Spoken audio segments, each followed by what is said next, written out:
seperti yang dikatakan juga Ibrahim di Alkitab, dikatakan Abraham, dikatakan Ishak dan Ismail juga di Al-Quran dan Alkitab. Berarti ini berbicara tentang sosok yang sama. Berarti Muhammad sedang membicarakan Tuhan yang sama. Tapi bagaimana mungkin Anda percaya terhadap Muhammad yang belum bisa dibujuk kebenaran perkataannya? Misalnya dia berkata dia bertemu dengan Jibril. Bagaimana Anda bisa percaya bahwa apa yang dia katakan itu adalah betul-betul Tuhannya Ibrahim atau Abraham atau Ishak atau Ismail? Udah. Itu jadi tidak lari dari konteks Anda. Makanya saya bertanya kepada Anda. Ini saya boleh menjawab nggak nih?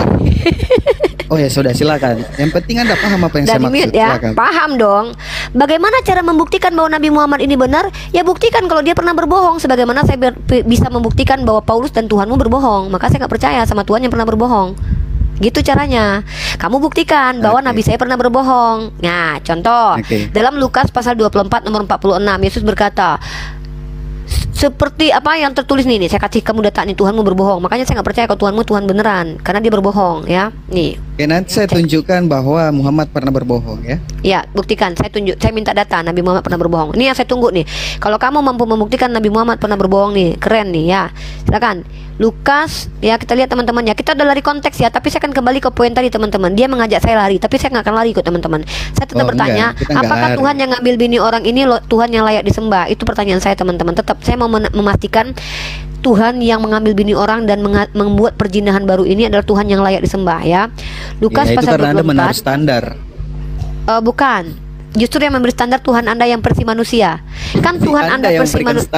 Oke, saya buktikan kalau saya bukan memberi standar. Tuhan yang perjanjian baru yang berbentuk manusia. Pertanyaan saya adalah, boleh tidak membalas kejahatan dengan kejahatan menurut Tuhan perjanjian baru?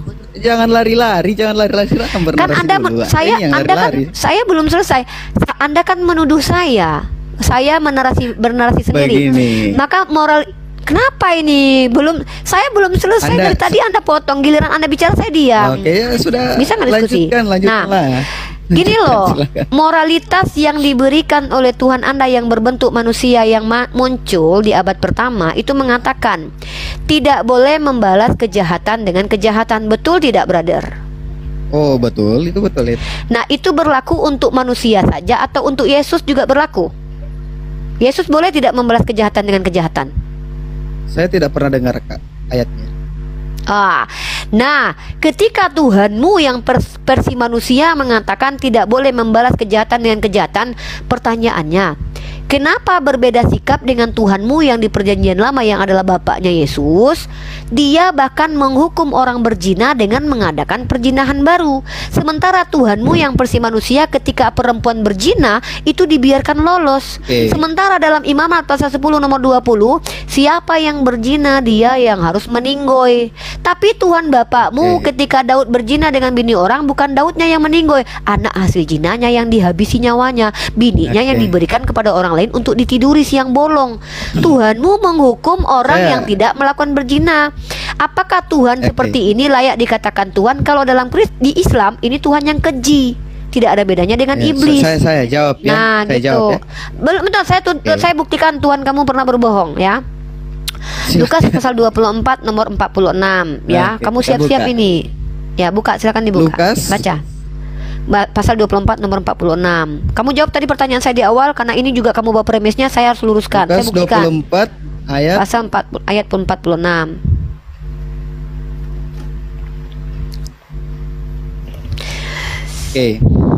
Katanya kepada mereka, ada tertulis demikian, Mesias harus menderita dan bangkit dari antara orang mati pada hari ketiga. Sudah? Pertanyaannya, di mana tertulis itu, adikku? Sudah. Ya, di mana itu tertulis? Oke, kita bacakan ya. Iya, Dek. Oke, mau dicari? Cari dong, Dek. Saya kasih kamu waktu 1500 tahun ya buat nyari. Nanti datang lagi sama Uni ya cari. Kalau enggak Tuhanmu berbohong itu. Atau ayatnya hilang dimakan kambing. Ya itu sama aja. Ini 1500 tahun itu jaraknya Isa dengan ibunya. Enggak, saya kan sudah jawab. Ya udah, kamu kan nggak bisa buktikan kalau ada ulama Islam yang mengatakan bahwa Miriam itu dengan Maria sama. Kamu kan asumsi sendiri, nggak bisa diterima. Kalau dalam kaidah ilmiah nggak bisa. Anda yang harus membuktikan itu. Kok lari ke Mbak? Saya sudah buktikan bahwa kata saudara bukan hanya kandung. Kamu aja nggak terima. Sekarang tanya tuh, itu di mana tertulis? Kalau nggak Tuhanmu berbohong loh. Kalau kamu tidak bisa menunjukkan ada tertulis demikian, maka Tuhanmu berbohong. Masa Tuhan ngutip ayat tapi ayatnya nggak ada? Ini namanya bohong, Sabar, pembohongan sabar, publik. kita carikan. Saya Ya. carikan ya. Tapi Boleh. saya akan cari. Kita tetapi bukan mau berarti waktu 2 jam atau 3 jam? Oh, tidak usah ya. Sabar 2 saja. jam aja ya. Saya kasih 2 jam. Kita diam-diaman 2 jam atau gimana? Atau 1500 tahun saya tunggu.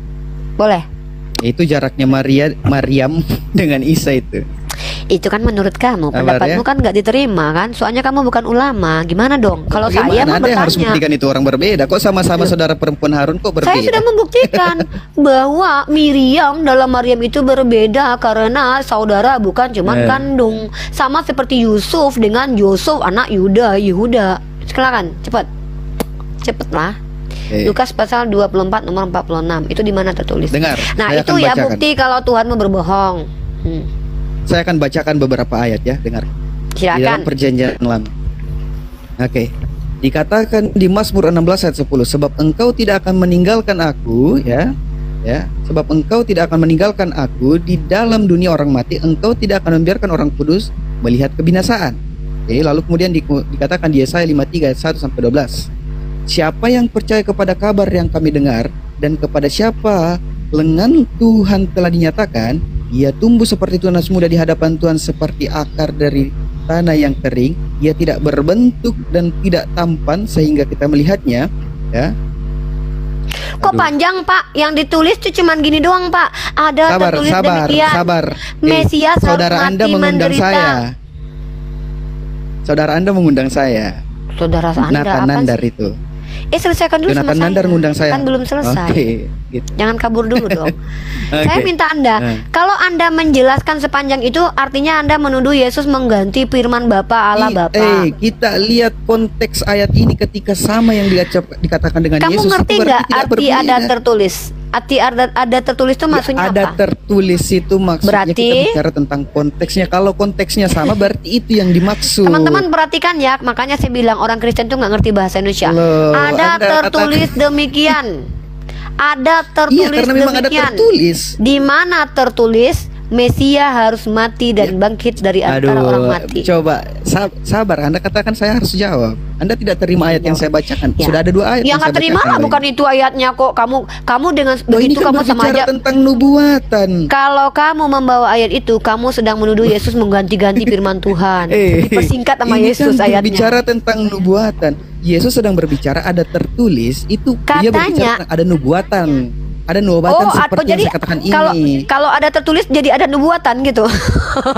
Nah, ini Ada tertulis. sudah kumpul kan Kalau- mereka di sini. Siapa Oni ini? Assalamualaikum. Ini Salam. anak Itu siapa, Tuhan. Oni? Anak Tuhan. Aku kalau yang nggak open cam aku nggak mau. Saya mau Ya, lagi diskusi gini berarti. Bang Yonat gini dari tadi tuh aku bilangnya.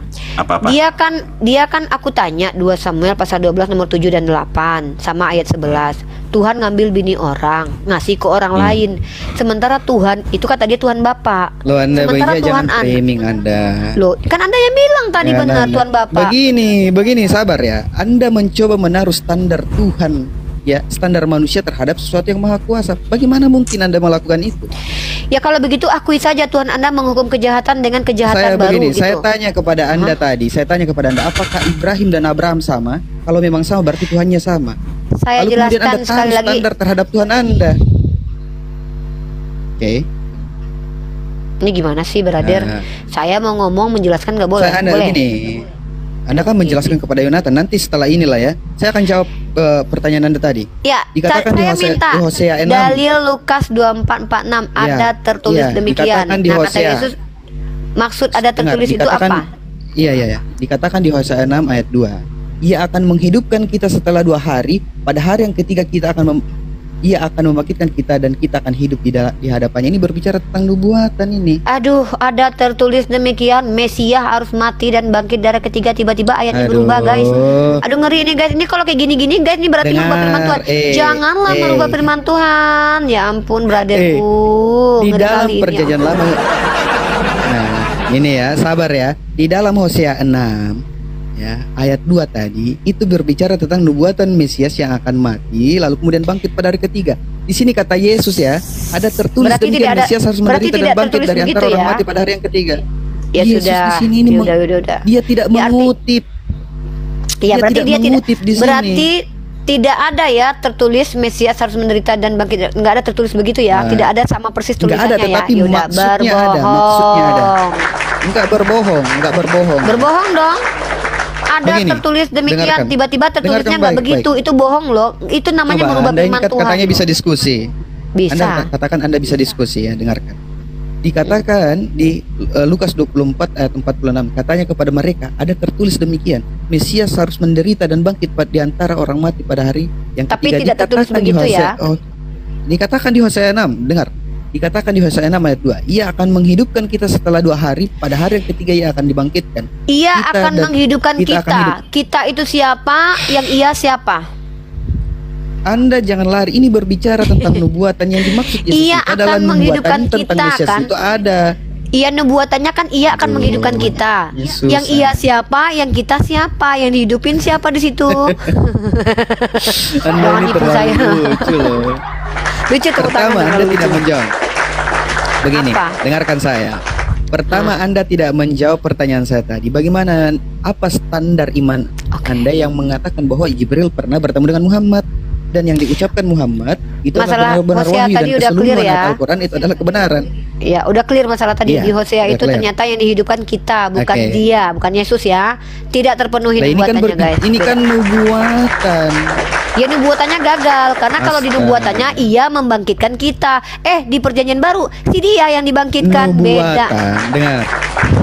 Nubuatan itu tidak selalu berbicara, ada makna-makna alegori di dalamnya. Nubuatan, Nubuatan itu itu terkandung makna-makna alegori. nubuatan itu bukan ramalan atau penampakan masa depan yang akan terjadi ya, bukan ya?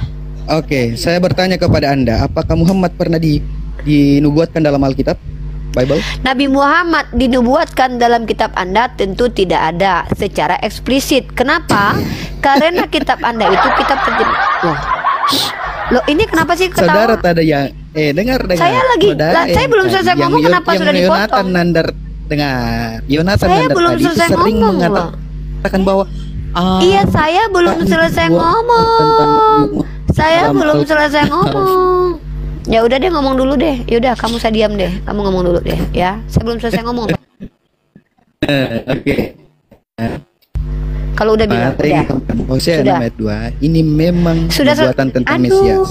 Lalu Saya belum selesai lalu ngomong. kemudian Aduh, belum selesai Jawab, ngomong dipotong, Pak. lalu Kenapa kemudian sih kalau jawab sama pertanyaan saya laki-laki kalau diskusi itu jadi Bagaimana Anda bisa perempuan? Kenapa percaya? sih?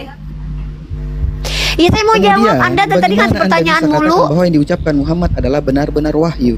Itu saja. Silakan. Kan sudah saya jawab.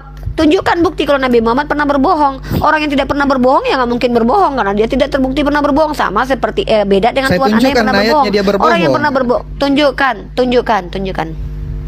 Oke. Ya. Di mana Teman-teman Muhammad perhatikan, ada berbohong itu ada di dalam Al-Qur'an. Aduh. Ya tunjukkan. Dia katakan Teman-teman Ibu perhatikan. Isa, dia katakan, dengar. Dia katakan Ibu Isa itu adalah saudara perempuan Harun atau Maryam. Sedangkan Maryam Ya. dan Harun itu hidup Teman-teman 1300 perhatikan tahun sebelum ya. Isa lahir. Dia berbohong di Perhatikan situ. teman-teman. Ketika kita bicara Miriam dan Maryam dipaksa teman-teman. Maryam dipaksa Kemudian, dengan saya berikan Miriam. bukti yang Ini lain. lucu nih. Kemudian saya berikan bukti yang lain di Son, dalam Al-Qur'an. Son. Dikatakan Mau di ngomong Al-Qur'an terjadi. bahwa Ismail dikatakan di Al-Qur'an Ismail lah yang dikorbankan. Mana dalilnya Tapi di Ismail yang Alkitab dikorbankan di Al-Quran? Mana di Al-Quran dituliskan Terus yang Ismail yang dikorbankan dikorbankan? Ini penipu nih. Terus Ini siapa yang contoh-contoh penipu. Oke, saya Tidak ada yang tunjukkan. dikorbankan. Tidak Saya ada yang tunjukkan. dikorbankan. Emang Emang Tuhan lu pagan ngorbanin maksud Tuhan? saya hampir dikorbankan. Tidak Itu ada maksud saya. Anda paham tertulis. maksud saya? Lu ternyata ngadi-ngadi, Aduh, coy. susah Anda. Nih teman-teman Kristen nih, jangan tiru apologet pendusta kayak gini nih. Saya kalau orang yang masih nggak Maksud berdusta saya saya, terima nih. aduh. Sudahlah Tuhannya Ini- berbohong, inilah ternyata Anda. pengikutnya berbohong nih. Paulus pun mengatakan kalau karena Yang dustaku akan kemuliaan Tuhan dikorbankan. semakin Aduh. melimpah. Karena kemuliaan Tuhan kenapa aku harus dihakimi? Jangan mentang-mentang di Dikatakan agamamu di itu Al-Quran boleh yang hampir berbohong. dikorbankan itu Ismail. Mana dalilnya Yang yang hampir hampir dikorbankan Oke, Ismail? Mana saya dalilnya di tunjukkan Al-Quran? ya. Tunjukkan Saya dalilnya. Aduh nih, kalau penipu kayak gini nih nggak bisa terima nih guys.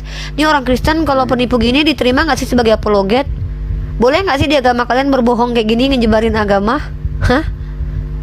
Gini nih, Sabar, masa saya nggak punya tunjukkan. pengikut Kristus tapi doyan bohong? Aduh, Loh, gimana? parah. Jangan Anda framing. Di mana saya bohong? Semua yang Mana saya baca tertulis itu yang sama hampir semua. dikorbankan adalah Ismail di Al-Quran, saudara-saudara. Sabar, Papa Zola saya carikan bertanya. ayatnya. Duh, membela iman dengan cara berbohong tuh boleh nggak sih? Gimana lah coba kalian apologet Kristen belajar lah untuk nggak berbohong, belajarlah akademis. Nah, saya mau ngomong dulu Sabar, nih, saya diam dulu. carikan ya. Saya mau ngomong Jangan dulu, Anda. diam dulu. Silakan, Saya silakan. mau ngomong dulu, diam dulu. Jadi teman-teman perhatikan ya, tadi sudah diakui, memang Tuhan yang ngambil bini orang, yang menghukum perjinahan Daud dengan perjinahan baru itu Tuhan Bapa. Dia bilang tidak ada standar moral untuk Tuhannya. Artinya kalau Tuhan Bapa ngambil bini orang itu sah-sah saja. Nah, lucunya adalah Tuhan Anak ketika jadi manusia mengajarkan jangan balas kejahatan dengan kejahatan atau kasihilah musuhmu. Ketika Tuhan Bapa menghukum pezina dengan mengadakan perzinahan baru, Tuhan Anak pezina dilepasin, guys. Pertinyi ini Tuhan bertobat. Ini Tuhan Bapa sama Tuhan Anak beda sifat. Atau gimana ini penjelasannya? Oke, saya jawab Kenapa? Ya, itu tadi mana di dalam Al-Quran kalau yang hampir dikorbankan tuh Nabi Ismail mana? Jangan kayak gitu ya. dong. Sabar ya. Apa sih bedanya Tuhan sama iblis kalau kayak gitu teman-teman? Ngambil bini orang boleh, ngabisin anak kecil boleh, ngebunuh orang lain yang salahnya cuman kilaf aja boleh, orang tembak luar dihabisi nyawanya. Apa sih bedanya Tuhan sama iblis? Sementara mereka percaya Tuhannya adalah Tuhan pengasih, makasih, penjahat aja diampunin. Di kitab lamanya teman-teman Tuhan dengarkan. Bapa. Dengar. Mana? Coba perhatikan. Mana? Sini dikatakan di As-Saffat ya 102 dikatakan maka ketika anak itu sampai pada umur sanggup berusaha bersamanya Ibrahim berkata wahai anakku sesungguhnya aku bermimpi bahwa aku menyembelimu maka pikirkanlah bagaimana pendapatmu. Dia menjawab wahai ayahku lakukanlah apa yang diperintahkan Allah kepadamu. Insya Allah engkau akan mendapatiku termasuk orang yang sabar. Oke. Kemudian Pertanyaannya, maka ketika nama keduanya Ismail telah di mana di dalam berserah tulisan diri Arabnya itu? dan dia Mana nama Ismail di dalam dengarkan lafaz ya. Arabnya? Di lafaz Arabnya Ismail mana di situ? Di 112 dengar, di 112 dan kami beri dia kabar gembira dengan kelahiran Ishak. Jadi Iya. Ishak itu baru lahir di ayat 112. Kalau Makanya Ibrahim lu punya dua anak berbohong. berarti yang dimaksud di atas Berat- Ismail. Bukan. Berarti kamu berbohong. Dia berbohong Kamu berarti mengatakan ada di Al-Quran. Kamu berbohong. Kamu mengatakan di Al-Quran saya Kenapa tertulis. berbohong? Nah ini nih gara-gara Tuhan kamu Oke. suka gini loh. Tuhan jawab. kamu itu kan mengatakan ada Ini tertulis Ismail yang demikian. dimaksud di atas atau belum bukan? Saya belum selesai. Kamu bilang apa tadi? Kamu bilang di dalam Al-Quran saya tertulis. Ini yang dimaksud di atas ini Ismail lah atau yang bukan? Dengarkan saya dulu, boleh? Boleh saya ngomong? Oke. Kami umat Islam memang Silakan, meyakini bahwa silakan. Ismail yang hampir dikorbankan. mencret dia. Tapi penipuan kau, bukan mencret, penipuan kau yang gak ku terima ketika kau bilang di Al-Quran ku tertulis Ismail hampir dikorbankan, dalilnya mana?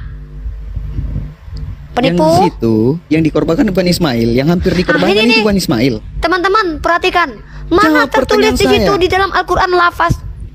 Dalam perspektif, berarti bukan ya? dengarkan baik-baik ini yang loh. Duh, Dengarkan ini bibir bagaimana? saya Jawab ngomong, saja. dengar nggak telinga Iya saya? atau tidak itu Kok Ismail. saya lagi ngomong. Penipuanmu adalah dengan menyumpalkan yang tidak ada di Al-Quran saya, dengan mengatakan di Al-Quran pakai Tuhanmu itu ada tertulis demikian Ismail yang hampir dikorbankan. Saya minta dalilnya mana? Sementara kami umat Islam memang meyakini bahwa Ismail yang hampir dikorbankan, tapi nggak ada yang Ya, dikorbankan. kalau Kau Anda bilang tadi. meyakini, kenapa Anda bernarasi itu bukan Ismail? Loh, dari mana kau katakan Nabi Muhammad berbohong ketika kami umat Islam meyakini bahwa Ismail yang hampir dikorbankan ketika kau bandingkan Karena di kitab dalam kami Alkitab Al-Quran dengan kitabmu? dikatakan Ishak. Dari mana kau tahu Berarti dia kitab kau itu berbohong. betul-betul informasi benar? Informasi dari mana kau tahu bahwa kitab kau itu informasi benar? Siapa yang menuliskan Oke. kitabmu? Bagaimana Anda ini? Saya Kalau bertanya kau bagaimana gini Anda ya, menguji kau tahu nggak kebenaran yang berbohong? diucapkan Tahu nggak Muhammad? berbohong? Oh, Anda bertanya balik Oke, kepada saya. baik. Saya jawab, Nabi Muhammad tidak pernah berbohong. Lalu kau bawa ayat itu. Maka Loh, itu saya tanya, artinya dia berbohong standar. itu.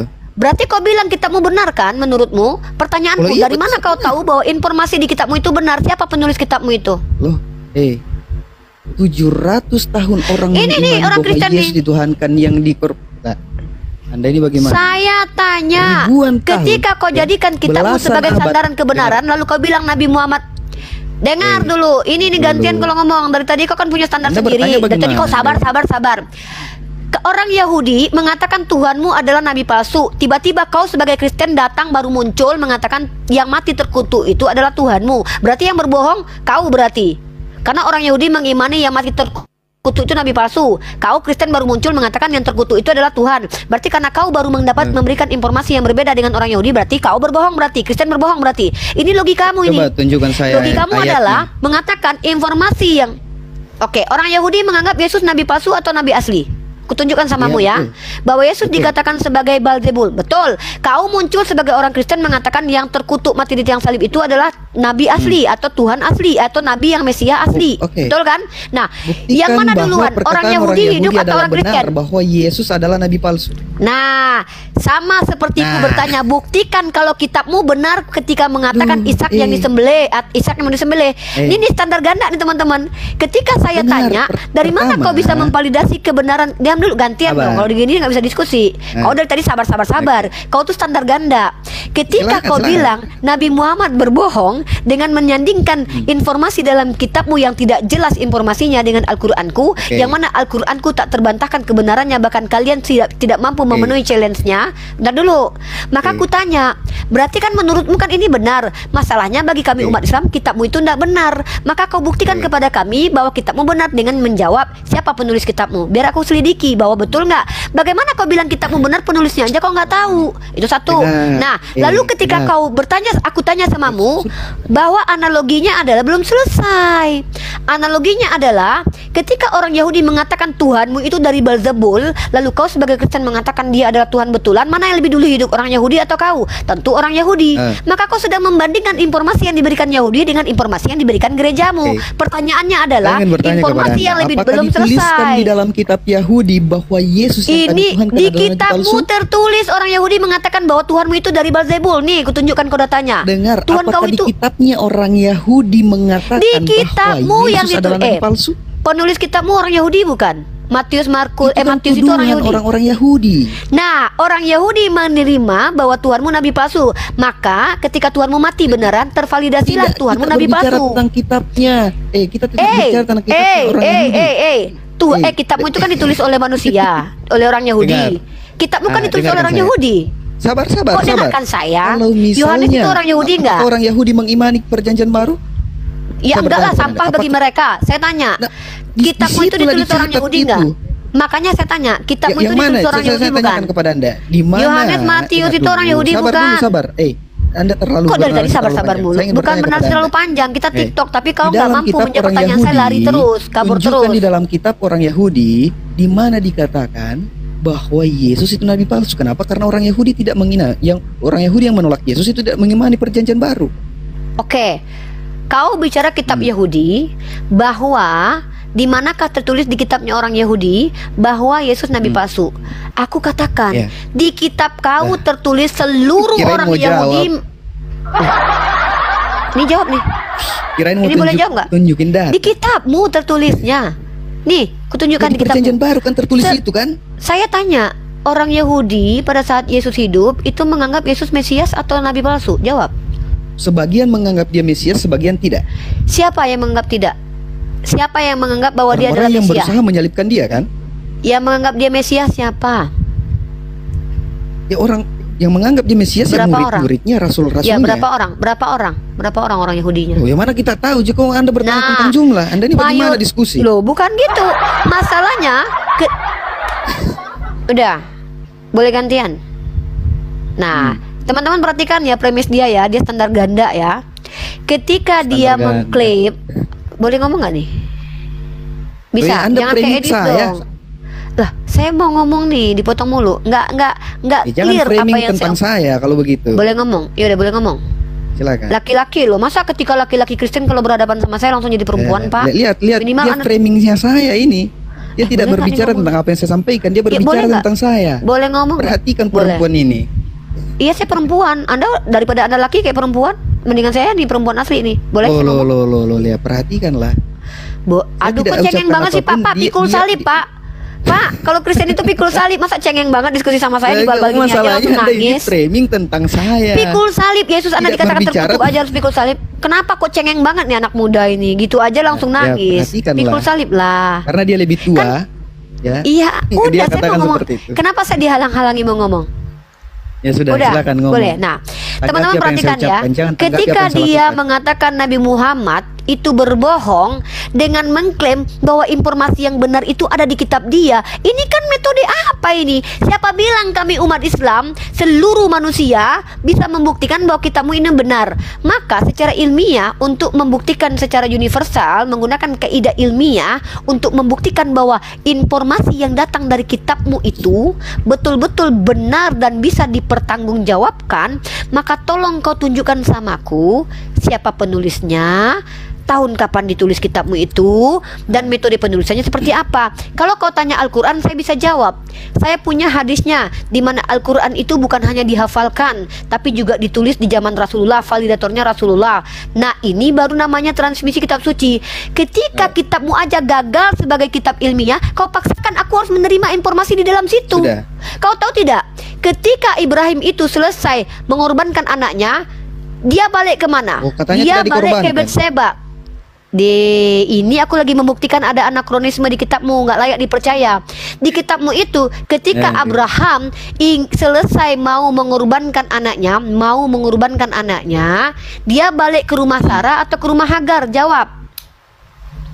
Di situ tidak pernah dikatakan dia kembali ke rumah Hagar. atau Lihat Sarah. teman-teman, mari kita buktikan Ibrahim balik kemana. Saya coba Nah, buktikan, tunjukkan kepada saya. Awas Anda malu ya, Awas Anda malu. Oke, Di mana dikatakan dia kembali ke rumah Hagar? saya jawab, tenang kau. Nah, dia kembali ke Berseba dalam kitab Kejadian pasal 22 nomor 19. Kemudian kembalilah Abraham kepada kedua bujangnya dan mereka bersama-sama berangkat ke Berseba. Pertanyaanku, istri si Abraham mana yang tinggal di Di mana Berseba? dikatakan dia kembali ke rumah Hagar? Saya katakan tadi sebelumnya, awas Anda malu. Kalau ada seorang suami pulang ke tempat istrinya, kampung halaman Loh, istrinya, dia Anda nggak ketemu sama framing bininya. namanya. Loh, saya tanya, Anda katakan dia siapa kembali ke istri rumah Abraham? Hagar. Oh iya dong, ke rumah siapa dia kembali ke Berseba? Ke rumah Gundik? Emang dia punya Gundik lagi? Berseba selain Hagar? itu nama gurun. Nah, di Berseba itu istri siapa yang tinggal di situ? Sarah atau Hagar? Berseba itu nama gurun. Gurun itu Iya, luas. Tidak dikatakan pertanyaan bahwa dia saya. kembali ke rumah Hagar. Iya, maka ketika ada seorang suami kembali ke Mencret tempat dia. istri, lo kok mencret? Saya tanya, istri yang dengarkan. saya lagi tanya, kenapa kamu dari tadi kenapa Kembali sih ke kecewa banget? Berseba bukan berarti Yaudah, kamu dia ngomong deh, kembali saya ke diam rumah dulu. Hagar. Dengarkan. Dari mana kamu tahu? Dari mana kamu di tahu? ayat Alkitab Tunjuk yang kepada Anda saya lihat, bahwa dia dengarkan. tidak kembali. Tunjuk kepada saya bahwa dia tidak kembali ke rumah istrinya. Dia Tunjuk kepada saya kembali ke dalilnya. Berseba. Iya, Karena tunjuk di dalilnya. Berseba dia Iya, tunjuk dalilnya kalau dia tidak kembali ke rumah istrinya. Tunjuk secara eksplisit dia Karena tidak kembali di kepada istrinya. Coba tunjukkan data. Oh, ini Anda informasi yang soalnya nih. tunjukkan, Anda katakan dia kembali kepada ke Ini rumahnya Hagar. normalnya Mana? orang kalau istrinya tinggal di Berseba dan dia kembali ke Berseba, itu dia kemana? Ini lucu teman-teman Berseba ya. itu gurun. Ngapain Sadari. dikatakan dia kembali ke Berseba? Oh, karena di situ dia nama Berseba itu muncul. Ketika Iya, terjadi ngapain dia kembali? perjanjian, saya lihat. Kalau peringat. ada orang tinggal bersama istrinya di Berseba, lalu dikatakan si Ibrahim kembali ke Berseba, bininya tinggal di Sejak Berseba. kapan dia Lalu tinggal kalau bersama sejak kapan dia istri, tinggal oke, bersama saya tanya, istrinya yang mana yang tinggal di Berseba? Oh, saya ingin bertanya Oi. kepada Anda, sejak kapan Abraham tinggal bersama Hagar? Sejak kapan? Hagar Setelah dia itu diusir. istrinya yang kedua. Menurut Kristen gundiknya, maka kalian mengatakan dia berzina, ya? Karena menurut kalian kan Abraham berzina tuh. Yang saya tanya, ketika ada seseorang kembali ke Berseba, ngapain dia di Berseba? Emang dia pernah nggak? Kalau ada orang nggak pernah tinggal di Berseba lalu dikatakan kembali ke Berseba, ngapain dia dikatakan kembali ke Berseba? Kau misalnya tinggal di Jawa Timur, nggak pernah kau tinggal ke Jawa Timur. Kenapa orang bilang kau kembali ke Jawa Timur? Kau nggak pernah tinggal di Jawa Timur. Ngapain kau dikatakan Sabar, orang dia kembali ke Jawa Timur? Nah, sementara kita dengan jelas menemukan dalil bahwa Hagar itu tinggal di Berseba. Ketika Abraham dikatakan kembali ke Berseba, emang pernah? Berarti dia nggak pernah tinggal di Berseba. Lalu kenapa dikatakan dia kembali ke Berseba kalau dia tidak pernah tinggal di Berseba? Oh, karena di situ terjadi perjanjian Coba antara Abraham dan tunjukkan datanya, Sabar, saya tunjukkan tunjukkan ya. datanya. Jadi ketika dengar teman-teman ya, inilah indikator bahwa yang mau dikorbankan itu Ismail. Kenapa? Banyak anakronisme, kesalahan dalam kitab mereka. Bukti, kitab mereka itu ada kontradiksi, ada anakronisme. Ismail umur 16 tahun, masa diletakkan di bahu mamanya? Nah, ini bukti kalau ada yang mengarang kitab mereka.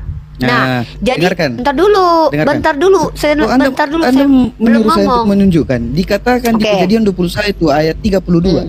Setelah mereka mengadakan perjanjian di Berseba, pulanglah Abimelek beserta Pikhol, panglima tentara ke negeri orang Filistin, ya.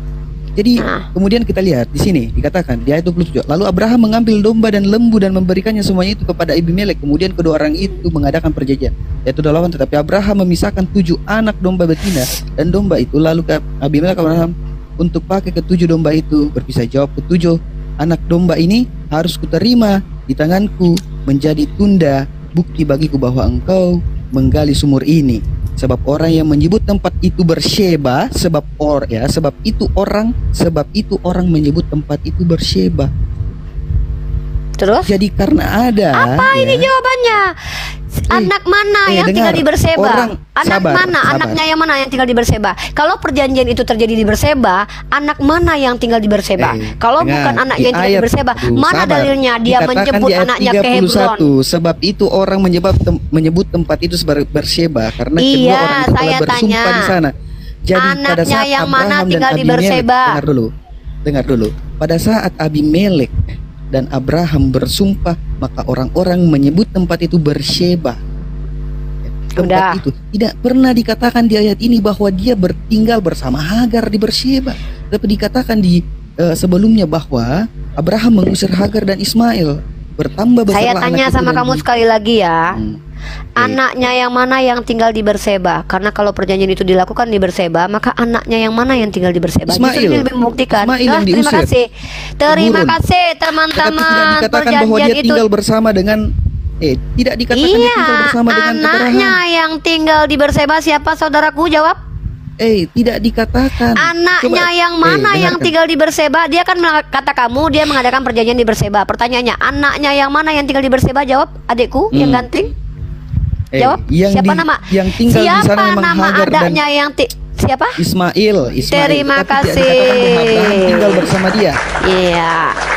Ya, Terima kasih tidak teman-teman dikatakan ya. bahwa dia tinggal bersama dia. Iya, terserah Ya. lu deh ya. Bukan berarti ketika tidak tertulis dia tinggal di situ, dia tidak pernah tertulis, sama seperti tidak ada tertulis Yesus pernah cebok setelah buang air besar, maka Yesus tidak pernah cebok. Itu nggak bisa kayak gitu cara logikanya. Dikatakan Sekarang kita balik. Dikatakan Bentar dulu. Dikatakan di Kejadian 21 Balik ayat 14 dulu. ya. Maka pergilah Hagar dan mengembara di padang gurun Berseba. Dia mengembara di padang gurun Berseba, tidak dikatakan bahwa dia tinggal bersama dengan Abraham. Iya, anaknya yang ketika dia membuat perjanjian dengan Tuhan itu di Berseba. Terus anak yang tinggal di Berseba siapa? Siapa yang berjanji dengan Tuhan? Anda ini Kata bagaimana? lu yang bilang, kan lu yang bilang karena dia harus kembali karena perjanjian itu dilakukan di bersama perjanjian. dengan Abimelek di sana. Nah, ini lucu teman-teman ya. Sumpahnya Bersama kapan dengan dilakukan? Abimelek. Sumpahnya kapan dia Makanya buat? orang-orang menyebut tempat itu sebagai Sumpahnya, Berseba. ya, sumpahnya kapan dia buat? Sumpahnya dengan Abimelek kapan dia buat? Ini loh, maksud saya Ini tunjukkan teman-teman data ya, bahwa ada diksi. Gini loh brother, tunjukkan ketika kamu data. saya kan Dengar tanya nih, dulu. kalau saya premis saya Tunjukkan begini. data kalau Data memang apa? Abraham dan Hagar dan Ismail tinggal bersama. Tunjukkan saja. Karena Anda tadi bernarasi bahwa Anda katakan bahwa dia kembali Brother, kepada Hagar, ke rumah Kalaupun Hagar. dalilnya Gimana dia kembali ke ada rumah atau Hagar? tidak ada, dengar Anda dulu. katakan awas Anda malu. Duh, Anda nggak katakan malu, tadi, nggak malu. Anda Gantian katakan dong, ini kayak tadi cewek banget dari bahwa tadi. Gua mau Abraham ngomong jelasin nggak kembali bisa kepada dong. Hagar. Gua mau Tidak ada ngejelasin ayat yang gantian. menyatakan itu. Gantian dulu cowok. Ini cewek apa cowok? Dengar teman-teman ya. Ketika ada narasi Abraham setelah tidak jadi mengorbankan anaknya, dia kembali ke Berseba. Alasan dia mengatakan bahwa diksi kembali ke Berseba maksudnya adalah Abimelek mengadakan perjanjian di Berseba. Apa kaitannya dengan pengorbanan anaknya lalu dia kembali? Hei, perhatikan. Ketika ada seorang anak diperintahkan untuk dikurbankan oleh seorang bapak, otomatis itu anak akan dibawa dari rumahnya. Ketika anak itu tidak jadi dihabisi nyawanya, maka anak itu harus dikembalikan. Anak Saya itu ingin harus bertanya kepada dikembalikan. Diam dulu, ini Jawab saya ini. bernarasi ini. Saya belum selesai. Dari Apakah tadi lu Anda motong menganggap mulu. bahwa Ismail Dari adalah tadi anak lu motong tunggal? dulu. Aduh, ya dong. Sejak kapan Ishak menjadi anak tunggal? Anda menganggap Ismail sebagai anak tunggal? Ismail ketika belum Ishak lahir anak tunggal atau bukan? Tidak. Apakah Anda menganggap bahwa Tidak. Ismail adalah anak tunggal? Tidak ya. Anak Ismail pernah menjadi anak tunggal. Pernahkah Ishak menjadi anak tunggal? Dia anak tunggal perjanjian Abraham dengan Allah. Pernahkah Ishak menjadi anak tunggal? Karena perjanjian Allah dengan Abraham adalah anak Apa yang ini? dilahirkan Sarah. Saya tanya, kalau Ismail pernah dikatakan anak tunggal wajar karena waktu dia belum punya adik, dia dikatakan anak tunggal, anak sulung. Pertanyaan gue, pernah tidak Ishak jadi anak tunggal? Gimana mungkin Dia anak kedua pernah, bisa tetapi dikatakan di anak sini tunggal? kan pada saat dikorbankan kan dia sudah jadi anak sulung di sini. Halo. Kalau anak tunggal Sarah oke. Aduh, Anak tunggal Abraham yang gue tanya. Anda ini berdiskursi Mencret, langsung Anda yang nyerang pribadi. Giliran nanya pernahkah Anda Ismail ini jadi yang anak tunggal? Ya mencret. pernah lah. Coba. Ismail itu Coba pernah ya. jadi anak tunggal. Coba, Kenapa saya kita bernarasi lari? kawan-kawan. Ini Saya aneh belum nih selesai. kawan ini. Kok Dia di bilang mute? bahwa Abraham Kok di mute? itu Saya belum ngomong. Woi. mengorbankan Ismail, sedangkan yang disebut anak tunggal itu Dia mute adalah teman-teman. Ishak, anak Jadi perjanjian orang Allah dengan Abraham teman, dari Sarah. perhatikan ya, dia mute nih. Pasti dia mute nih. Mute Ya, enggak? ya. Lu jangan gitu dong. Masa takut sama gue? Aja. Dah. Enggak, masalahnya Perhatikan Anda teman-teman. framing. Saya belum premang kita lagi adu argumen ya. Tadi kita membahas Tuhan Anda yang Bapak tidak bermoral. Standar moralnya adalah bahwa Tuhan anak itu mengatakan tidak baik membalas kejahatan dengan kejahatan. Artinya Tuhanmu yang berbentuk manusia itu memberikan standar moral. Sementara bapaknya tidak bermoral. Menurut kalian kan tidak masalah Tuhan tidak bermoral karena nggak ada beda dengan iblis. Karena iblis memang tidak bermoral Saya jawab, suka-sukanya. Bentar dulu, selesai dulu. Ini belum selesai dari tadi oke, ngomong. silakan. Gue ngomong dari tadi selalu lu bantah belum selesai. Kalau gue udah order ke lu baru lu jawab. Nah, kan itu tema kita. Lalu lu tunjukkan bahwa nabi saya pernah berbohong. Saya katakan kalau yang dimaksud berbohong artinya apa yang disampaikan Al-Quran berbeda dengan Bible itu dikatakan bohong. Dari mana kau bisa tunjukkan kitabmu ini layak dikatakan kitab suci? Maka jawabanmu selanjutnya adalah kenapa kitabmu dikatakan suci? Nah itu, kalau kau bisa memenuhi syarat kitabmu dikatakan suci, baru kitabmu layak dikatakan sumber kebenaran. Baru itu diterima sebagai kebenaran. Yang mana kalau ada yang menyalahi, baru yang menyalahi yang berbohong. Pertanyaanku, apa alasan kitabmu dikatakan suci? Silakan kau jawab. Bagaimana? Alasan Nah, kitab kan? saya disebut suci? Gini loh, udah ngerti pertanyaannya? Kau kan mengatakan Nabi Muhammad Ya dituduh karena di dalam berbohong. Alkitab itu ada firman Allah. Oke, Firman Tuhan. kalau ada firman Tuhan, kutuliskan Hosea dalam buku porno, maka buku porno itu bisa dikatakan suci. Oh, Anda ini bagaimana? Lah, kalau maksudnya kita- Anda ini mengatakan itu Kalau bagaimana? loh, kan parametermu yang mengatakan. Parameter kitab suci dalam kitabmu adalah karena di dalamnya ada firman Tuhan. Berarti suatu saat kalau ada buku porno mengutipkan Hosea pasal 1 nomor 2 diperintahkan untuk bersundal menghasilkan anak-anak sundal, atau di dalam sebuah buku porno tertulis marilah kita memuaskan birahi karena suamiku tidak ada di rumah, Amsal 7:18, apakah bisa buku porno itu dikatakan firman Tuhan karena di dalamnya ada Oke, firman kalau Tuhan? saya pertanyaannya sebalik kepada Anda Al-Quran, apa Anda masih bisa menyebut Al-Quran di kitab suci? Oh tidak lah, tidak ada kata Oh, yes. porno di dalam Al-Quran ya. Anda belum Anda jawab loh. ini lucu. Anda kok belum jawab? Al-Quran, saya tidak bisa. Saya ini ya, kalau ada potongan ayat Al-Quran dituliskan dalam sebuah majalah, majalah itu bukan kitab suci, brother.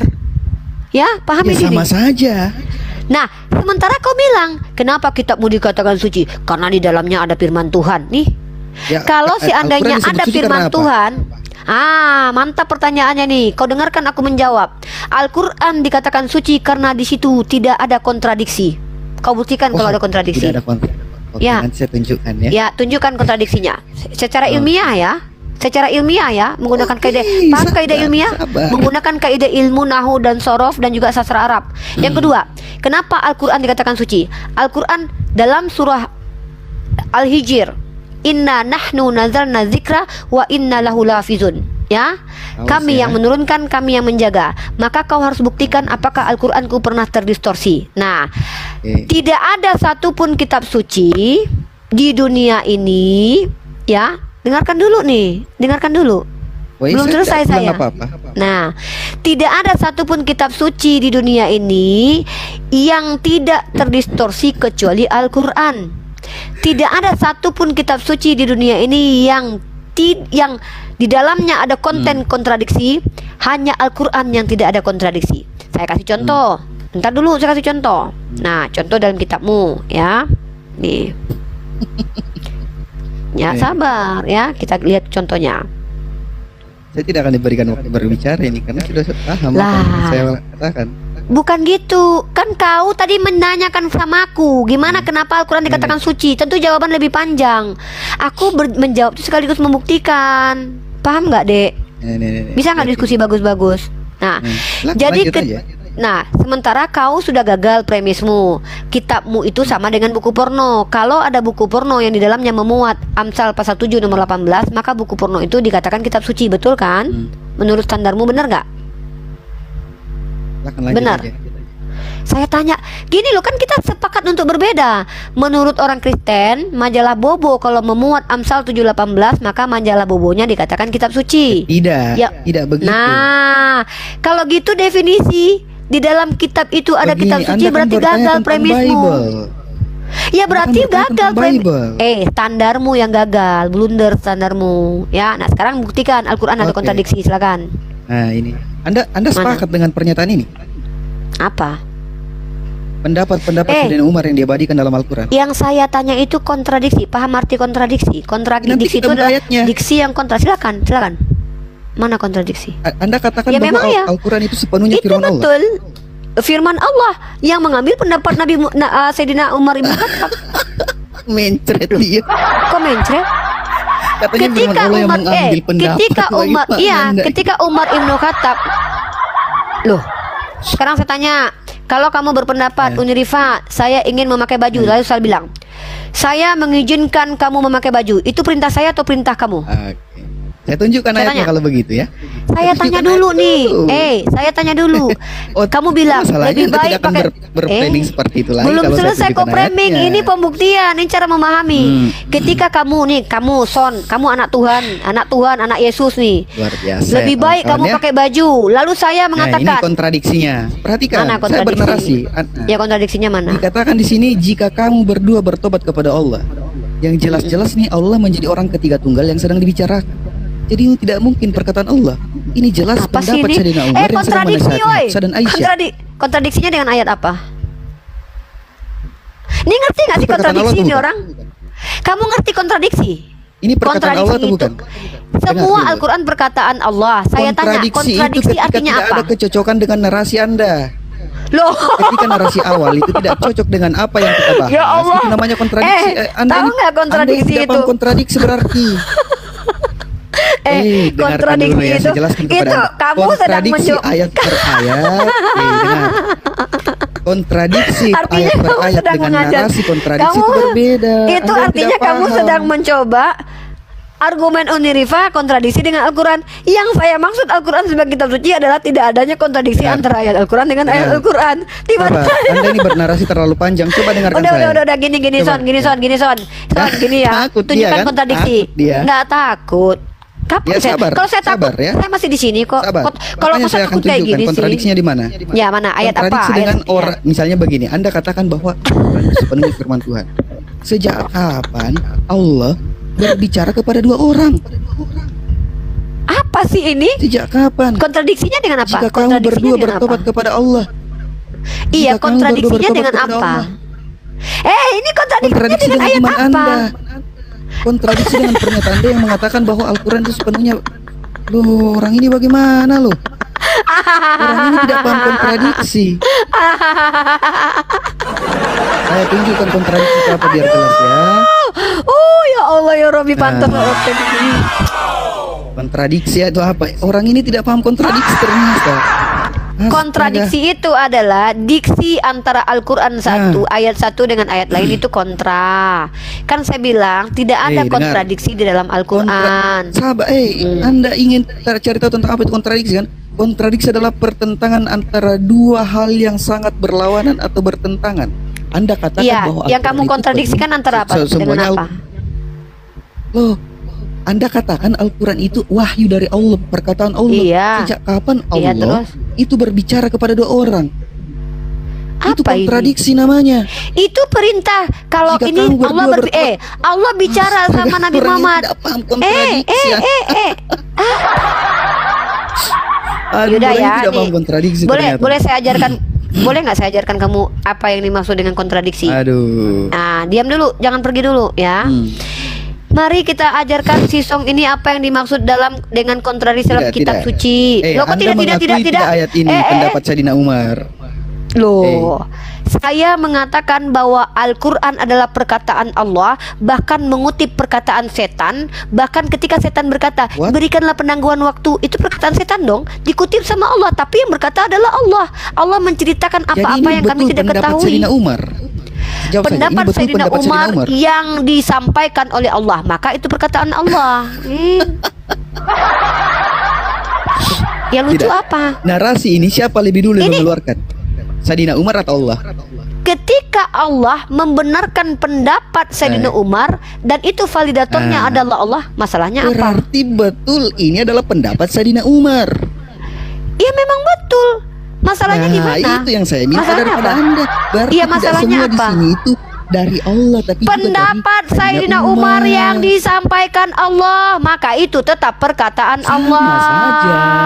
Ini Kok sama pendapat saja? Sayyidina Beda. Umar yang disampaikan Beda. Allah kayak apa kek? Beda. Ini tetap Mari kita pendapat uji. Sayyidina Umar. Iya, mari kita uji yuk. Mari kita uji yuk. Ini tetap pendapat Sayyidina Iya mari. Umar, saudara. Iya mari kita. Ini apa sih ini? Bisa nggak diskusi itu nggak Ini usah tetap kayak pendapat Sayyidina Umar atau cewek. bukan? Saya tanya kepada Perkataan Anda. Allah. Ini tetap Perkataan Allah yang Ini pendapat membenarkan siapa? perkataan Allah yang membenarkan pendapat Sayyidina Umar. Clear? ini pendapat Sayyidina Umar atau tidak? Perkataan Allah yang Di membenarkan sini pendapat Sayyidina Umar. dikatakan jika kamu berdua bertobat. Teman-teman, perhatikan, dia Jelas nggak ini mau pendapat dia nggak mau Sayyidina dengar jawaban Umar. saya. Anda mencret Perkataan namanya. Allah bukan mencret. Lu nggak mau terima. Bukan mencret, tapi lu nggak mau terima. Giliran Jadi gua begini, menjawab lu kawan-kawan. bilang Ini mencret. jelas pendapat Sayyidina Umar yang diabadikan di dalam Al-Quran. Termasuk At-Tahrim selesai ayat nggak? 1. Karena Ya udah, di sini terserah lu. Ya udah. dikatakan, wahai Nabi, mengapa engkau Deket-deket. mengharamkan apa yang dihalalkan Allah bagimu? Allah menjadi Udah gantian orang bisa ketiga nggak? tunggal yang sedang bisa dibicarakan. diskusi nggak? Ini Bisa perkataan diskusi nggak? Sayyidina Umar. Jadi Bisa Sayyidina diskusi nggak Umar malah monolog menyampaikan sendiri? kepada- Lu lagi ngomong sama dengar gue. dulu. Kenapa Ya. ngomong sama Nabi majelis lu? Lu Muhammad lagi ngomong sama gue. Gantian dong. Sayyidina Umar Saya yang ngomong dari tadi, gue menyampaikan udah sabar-sabar pandangannya ngadapin lu. terhadap- Sekarang gantian dong ngomong. Dari tadi lu terus yang ngomong, woi. Iya, tak. Saya lagi mau Ya. bertanya Ya. kembali, woi, anak Ini Tuhan, tuh, anak Teos. pendapat Anak Sayyidina Teos. Umar. Anak Teos, ini nih kerjaan nih. Oten nih kayak gini teman-teman. Giliran mereka tidak mampu menjawab pertanyaannya, mereka bernarasi liar sendiri. Di dalam kitabnya sendiri dikatakan bahwa Tuhannya tidak bermoral, itu nggak dibahas dari tadi. Di dalam kitabnya banyak kontradiksi, itu nggak dibahas sama sekali. Kontradiksi di dalam kitab suci dia kontrakan antara pendapat saya dengan Al-Quran, kan PA namanya Ten. Yang disebut dengan kontradiksi di dalam kitab suci adalah adanya kontradiksi antara Al-Quran ayat satu dengan ayat lain. Tiba-tiba ketika membahas kontradiksi lu bilang pendapat Sayyidina itu Umar. kontradiksi Sejak antar kapan ayat itu namanya. kontradiksi antara ayat itu ayat mana yang itu bertentangan namanya satu sama lain kontradiksi seperti yang antar terdapat ayat mana dengan ayat mana yang dia bertentangan dengan ayat mana? Ayat ini bertentangan Dengan ayat apa? Dengan pendapat ayat orang-orang, mana? termasuk Anda yang mengatakan Itu berarti bukan bahwa kontradiksi antara Al-Quran ayat itu dengan sepenuhnya ayat, tapi wahyu lu dari mencoba Allah. memaksakan bahwa kontradiksi. Kan Jadi gue udah banyak bilang bahwa kontradiksi. itu adalah perkataan Allah. Nih orang asli. Tidak. Udah gantian, udah selesai. Lu ngomong habis itu gua ngomong. Biar aja teman-teman. Saya mau ngasih satu lagi data dan fakta. Udah. Selesai? Udah. Gantian. Udah bisa menunjukkan saya ngajarin kamu cara yang Begini, menyebut kontradiksi saya seperti tidak apa bisa? sempat lama dengan saya. Jangan pergi dulu, gantian dong. Saya ngajarin kamu. Jangan pergi dulu. Kontradiksi itu begini nih, woi. Jangan tidak suka berputar-berputar. Dari tadi kan lu yang memframing. Baca dulu kitab lu nih. Jangan pergi dulu. Baca 2 Samuel pasal 24 nomor 1. Coba baca. Baca. Kontradiksi kitabmu. 2 Samuel pasal 24 nomor 1. Saya tidak pernah suruh Anda baca Al-Quran, baca saja sendiri. Oke teman-teman, perhatikan. Nah ini yang disebut dengan kontradiksi itu begini caranya. Kalau ngajarin orang itu jangan kayak gitu. Masa pendapat orang sama Al-Quran mulu tabrakin, namanya kontradiksi. PA nih ya. 2 Samuel, lu baca nih. 2 Samuel pasal 24 nomor 1. Bangkitlah pula murka Tuhan terhadap orang Israel. Ia menghasut Daud melawan mereka. Firman-Nya, pergilah hitunglah orang Israel dan orang Yehuda. Ini Tuhan di dalam perkataan 2 Samuel mengatakan bahwa yang murka adalah Tuhan, yang menghasut adalah Tuhan. Baca dalam 1 Tawarik pasal lagi nih.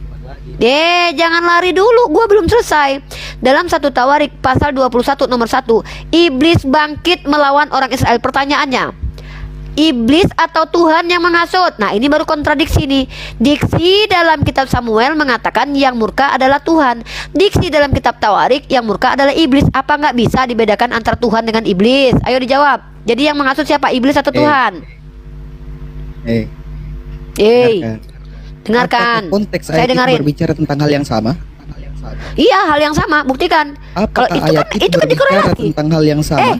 Itu bicara hal yang sama. Sensus di zaman Daud itu bicara, makanya ada korelasi ayat.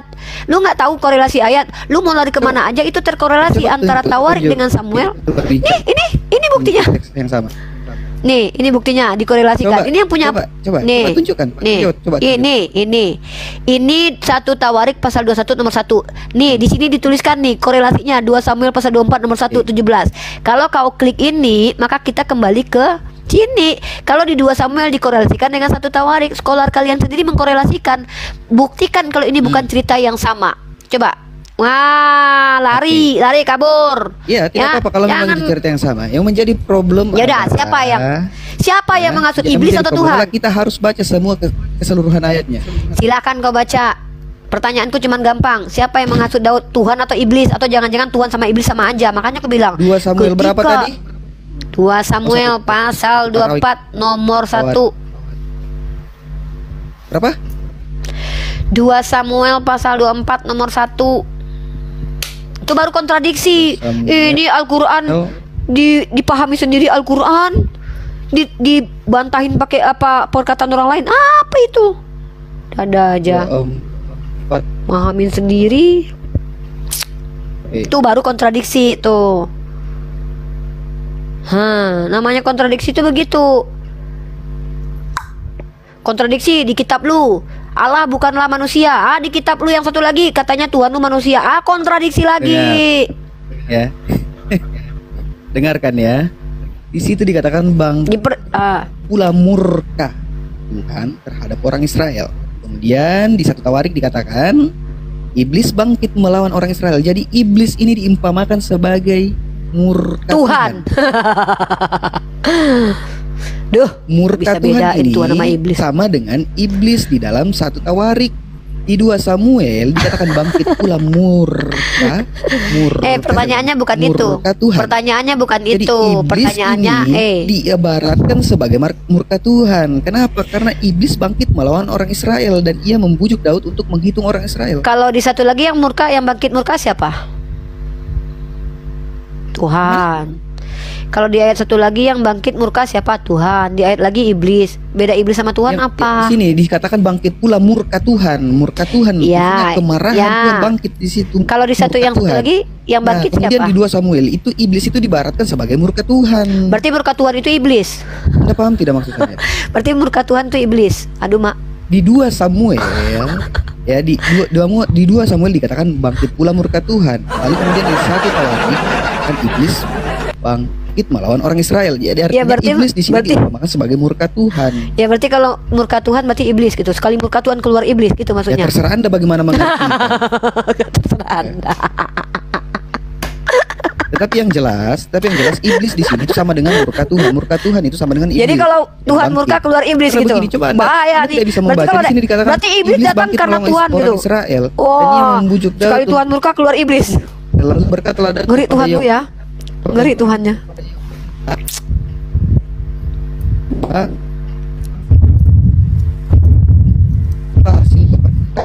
Teman-teman, menurut anak Theos, Tuhan kalau murka keluar iblis, guys.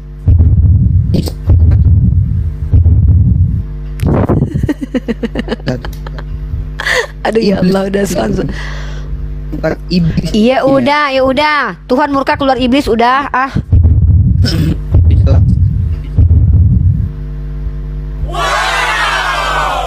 Udah ya.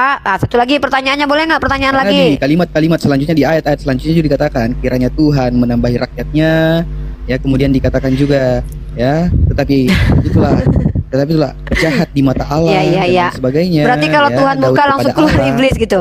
ya, tapi berfirmanlah Tuhan kepada Gad, lihat Daud, ya. Jadi iblis di situ Iya. diumpamakan sebagai murka Tuhan.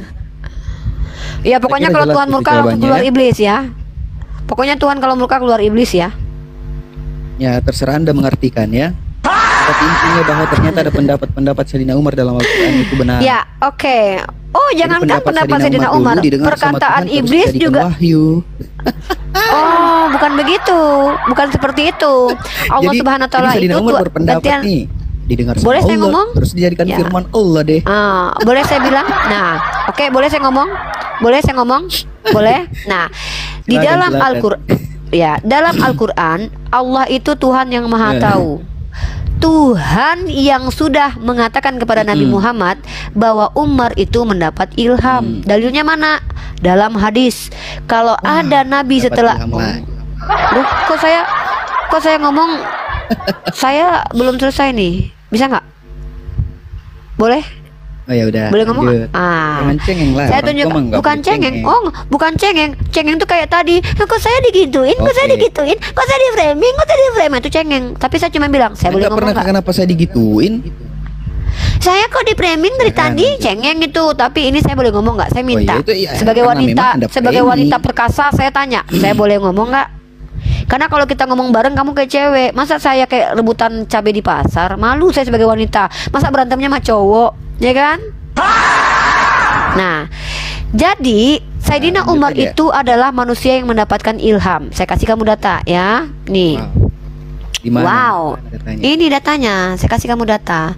Setelah itu saya tanya lagi ya sama kamu ya, pertanyaan selanjutnya ya. Jangan pergi. Ini enak diskusi kayak gini nih ya. Aduh. Ditanya, Sayyidina Umar ini diberikan mandat untuk berpendapat, kemudian bisa dituliskan jadi wahyu. Saya belum selesai. Bisa saya ngomong nggak? Boleh saya ngomong? Boleh saya ngomong nggak? Ya, Yaudah ketawa tadi dulu deh ngomong. pas. Nggak boleh. Saya kan belum. Saya pas ngomong kamu ketawa-ketawa. Kamu nggak denger nanti omongan saya. Boleh? Ya udah lanjut. Nah, deh gini ya. Masa Maksud saya kayak gini loh, cewek jangan terlalu dong. cepat marah nanti. Saya belum cantiknya hilang. selesai. Saya nggak marah nih. Saya senyum nih. Saya senyum nih. Ya udah Bukti saya lanjut. nggak marah. Saya udah tadi senyum. Nah, ya. Mari kita lihat teman-teman yang mendapatkan ilham. Salah satunya siapa? Sabar ya.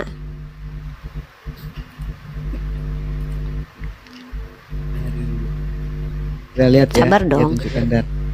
Iya, saya tunjukkan data. Ya, Sabar. Kalau saya mau ini dikasih berdata. waktu 1000 tahun pun silakan. Oh tidak, nggak perlu nih. 1500 tahun silakan. Bang, nggak perlu. Ini cuma sedetik nih, bentar lagi nih. Ayo udah mana? Ini dong. Nah, saya bacakan ya. Hadis sahih Musnad Ahmad 23.150 ya. Ini sahih ya. Ya. Dari Nabi Shallallahu Alaihi Wasallam bersabda, telah ada pada umat-umat Kata terdahulu. Nabi lagi ternyata. Oh iya dong. Boleh ngomong nggak? Boleh bicara? Boleh bicara? Boleh nggak ngomong? Boleh ngomong anakku? Boleh ngomong nggak tante nak? Oke, siap mendengarkan Kirain jawaban. Memang mengguncang gimana? sih, memang terguncang iman. Kalau kami umat Islam itu jelas, datanya jelas. Dari Nabi Shallallahu Alaihi Wasallam bersabda, telah ada pada umat-umat terdahulu orang-orang yang mendapat ilham dengan wahyu. Jika itu dari umatku, dia adalah Umar. Maka apa yang Perkataan pendapat Umar Muhammad sebenarnya ternyata. adalah wahyu dari Allah, ilham dari Allah. Itu. Kalau begitu tunjukkan gantian wahyu dulu yang dong. diterima. Tunjukkan wahyu yang diterima. Saya menunjukkan di sini bahwa Umar itu adalah orang yang mendapat ilham, maka perkataannya itu divalidasi di ilhamnya? dalam Al-Quran. Mana wahyunya? Lah tadi yang lu tunjukkan Mana? tadi apa? Yang lu tunjukkan tadi apa? Loh, itu kan pendapat. Umar kan? Lah, begini. Itu kan pendapat dari Kalau- ilham Tuhan. Dengar Jadi gimana dulu, sih? saudari, dengar. Saudaraku Anda ditunjukin katakan data langsung. bahwa itu firman Allah. Ya. Yang Anda mana katakan yang firman bahwa itu Allah? firman Yang Allah. firman Allah yang mana? Yang mana? Coba. disampaikan kepada Jibril lalu Nah. kemudian disampaikan lagi kepada Muhammad. Coba kita buka ayatnya. Lalu Ayo kemudian kita Anda buka. Ayo, katakan, yo, kita buka ayatnya Itu yuk. ilham yang Oke. didapat oleh Umar. Anda ini kok lucu Anda. Loh, saya katakan bahwa Umar itu adalah manusia yang mendapatkan ilham. Jadi ketika dia berpendapat, maka dia adalah orang yang mendapatkan ilham. Nah, sekarang saya tanya, ayat tadi mana? Coba kita buka di sini. Kita harus jelasin ya ayat. Wah, kok ketawa? Ini kenapa ketawa? Iya, Yang lucu itu apa? Boleh nggak saya menjelaskan Yang nih? lucu adalah Kalau tadi banyak Anda katakan bahwa itu adalah pendapat Sayyidina Umar yang kemudian difirmankan Iya, Allah. saya tanya ayat Al-Qur'annya yang mana, Son? Jangan kabur-kaburan mulu dari tadi kayak bayi Tahrim kamu. tempat tadi itu bagaimana? At-Tahrim, ayo kita buka teman-teman ya. At-Tahrim ayat 4 ya. Oke, mari kita bahas teman-teman. Dari tadi kita ngebahas ini selalu dia pelintir sendiri. Baik teman-teman, At-Tahrim ayat 4. Saya gini, Duh. gimana kalau kita pakai belum match selesai. aja supaya terarah? Saya belum selesai loh. Saya justru di sini dari tadi Saya undang Anda, kamu belum selesai. Jangan PK, saya nggak butuh koin, nggak usah. Nampak kali butuh koinnya ya. Nah, Nih, masalahnya kita lihat Anda nih. tidak bisa diajak diskusi kalau tidak pakai waktu. Loh, dari tadi yang motong tuh elu, dari tadi yang ketawa-ketawa gua ngejawab elu. Ya sudah. Gua tuh kayak seorang mama Lanjut. yang lagi ngerawat anak gadisnya yang lagi datang bulan dari tadi, cewek, Udah, kayak lanjut cewek. aja. Nah, ini ya, di sini perhatikan teman-teman ya. Hai Nabi, mengapa kamu mengharamkan apa yang Allah halalkan bagimu? Ini Tuhan berkata kepada Nabi nih. Kamu mencari kesenangan hati istri-istrimu dan Allah Maha Pengampun lagi Maha Penyayang. Ini kata Allah kepada Nabi. Lanjut di ayat kedua. Allah telah menetapkan bagimu bahwa sumpah-sumpahmu dibatalkan dan Allah adalah pelindung kamu dan dialah yang maha mengetahui lagi maha bijaksana. Allah berkata. Nah, dan ingatlah ketika Nabi menceritakan suatu kisah kepada salah seorang istrinya. Di sini Allah menceritakan bahwa beliau pernah diberi pendapat sama Sayyidina Umar. Hantu kau dari tadi framing Aduh. mulu. Nah, di sini nih, dan ingatlah ketika Nabi, di sini Allah menceritakan kisah bahwa Nabi pernah berbicara dengan Sayyidina Umar. Kau bilang pula pendapat Umar. Di sini Allah Waduh. menceritakan. Nah, Sayyidina Umar ternyata istrinya bentar dulu. ya. Kok Sayyidina Umar ternyata ini kok PA banget sih. Dan ingatlah ketika Nabi menceritakan suatu kisah kepada salah seorang istrinya, lalu ketika istrinya itu menceritakannya kepada istrinya yang lain, lalu Allah memperlihatkannya kepadanya, maka Nabi pun memberitahukan sebagainya dan mengabaikan sebagiannya. Ketika Nabi memberitahukan itu kepada istri-istrinya, berkata, siapa yang memberitahukan hal ini kepadamu? Nabi menjawab, aku diberitahu yang maha mengetahui lagi maha mengetahui. Allah menceritakan peristiwa itu. Lanjut, jika kamu berdua bertaubat kepada Allah, maka itulah yang terbaik karena hatimu telah menyimpang. Ini perintah Allah, ini perkataan Allah merujuk kepada perkataan yang harus disampaikan kepada istri. Tetapi jika kamu membantu menurutnya, maka sesungguhnya Allah adalah pelindungnya. Maka pendapat Sayyidina Umar itu menjadi apa-apa yang diizinkan oleh Allah sebagai Tuhan. Iya, Artinya berarti benar, itu pendapat Sayyidina Umar. karena dia adalah orang yang mendapatkan ilham dari Allah juga. Artinya pendapat dia itu datang dari Allah karena dia Berarti pendapat nabi. ilham. Bukan nabi, Berarti ilham dia nabi. beda sama wahyu. Hantu nih orang nih, ilham itu bukan ilham itu bukan gimana kepada Anda nabi, ilham itu kepada wahyu sama ilham beda. Masa nih orang nggak ngerti nih. Nah, yang lucu itu ini loh, kitabmu ini gantian dong. Masa dikomparasi nggak berani? Nah, yang lucu ini kitabmu ini nih, kau perhatikan ini kitabmu. Jangan takut, jangan lari, jangan terguncang ya. Jawab aja bagus-bagus kayak saya menjawab tadi pakai data. Saya punya data kalau Sayyidina Umar adalah orang yang mendapatkan ilham dari Allah. Nih, perhatikan ini kitabmu nih. Kalau pendapat Sayyidina Umar merupakan ilham dari Allah, pertanyaan saya adalah ini nih yang kau perhatikan nih. Ketika Yesus memulai pekerjaannya, ia berumur kira-kira 30 tahun dan menurut anggapan orang ia adalah anak Yusuf. Ini anggapan orang yang termuat dalam kitabmu. Pertanyaannya, anggapan orang bahwa Yesus anak Yusuf itu anggapan yang benar atau anggapan yang salah? Silakan jawab. Loh, bagaimana Anda ini? Kalau orang beranggap bahwa dia anak Yusuf, ya berarti benar anggapan orang. Berarti Yesus anak Yusuf. Teman-teman sudah diakui ya kalau Yesus anak sperma Yusuf. Tepuk tangan di situ dulu. Mana dikatakan anak sperma Yusuf? Loh, anak emang anak apa? Kalau anak emang apa? Ya anak Kalau Yusuf Anda ya anaknya bernarasi bini itu yang ini laki mamanya. Intelektual sedikit lah.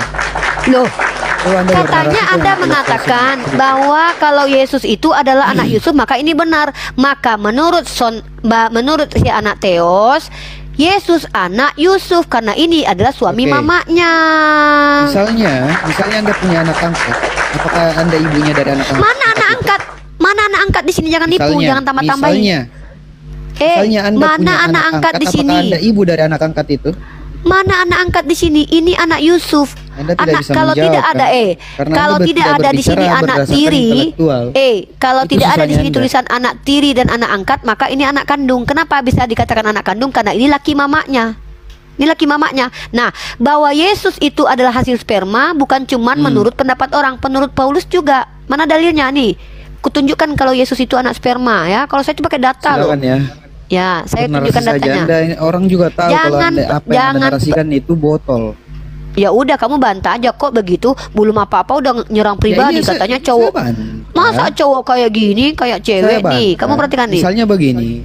Dengar, ketika jangan Anda punya gitu. anak angkat, dengar dulu. Mana Ketika di situ Anda punya anak angkat? Apakah Anda disebut ibu? Mana di sini anak angkat? Yusuf ini Tidak, saya Yusuf ini bertanya suami kepada Maria Anda. enggak? Saya bertanya kepada Anda. Yusuf ini suami Apakah Anda Maria disebut enggak? ibu? Jika Anda saya punya ibu anak yang bukan angkat. darah daging Anda, Ibu angkat. ya yang Ibu Anda angkat. pelihara, yang Anda pelihara, Iya, yang Anda saya ibu besarkan. angkat. Ibu angkat saya. Ibu kan? Ibu Iya, angkat. ini anak angkat atau Tetap anak ibu, apa? kan? Ada anak angkat. Ibu angkat. Nggak boleh ibu Karena kandung, Yesus ibu itu angkat. bukan anak langsung dari Yusuf. Loh, katanya ini Tapi tadi Yusuf anak bertemu Yusuf. dengan malaikat. Di gimana Dia ini? memang anak, tapi kan bisa kita Kamu katakan tengok itu nih, anak angkat. nih, jangan bohong. Kamu tengok nih, ya, yang punya silsilah sampai ke Daud itu cuma Yusuf. Maria nggak ada di situ.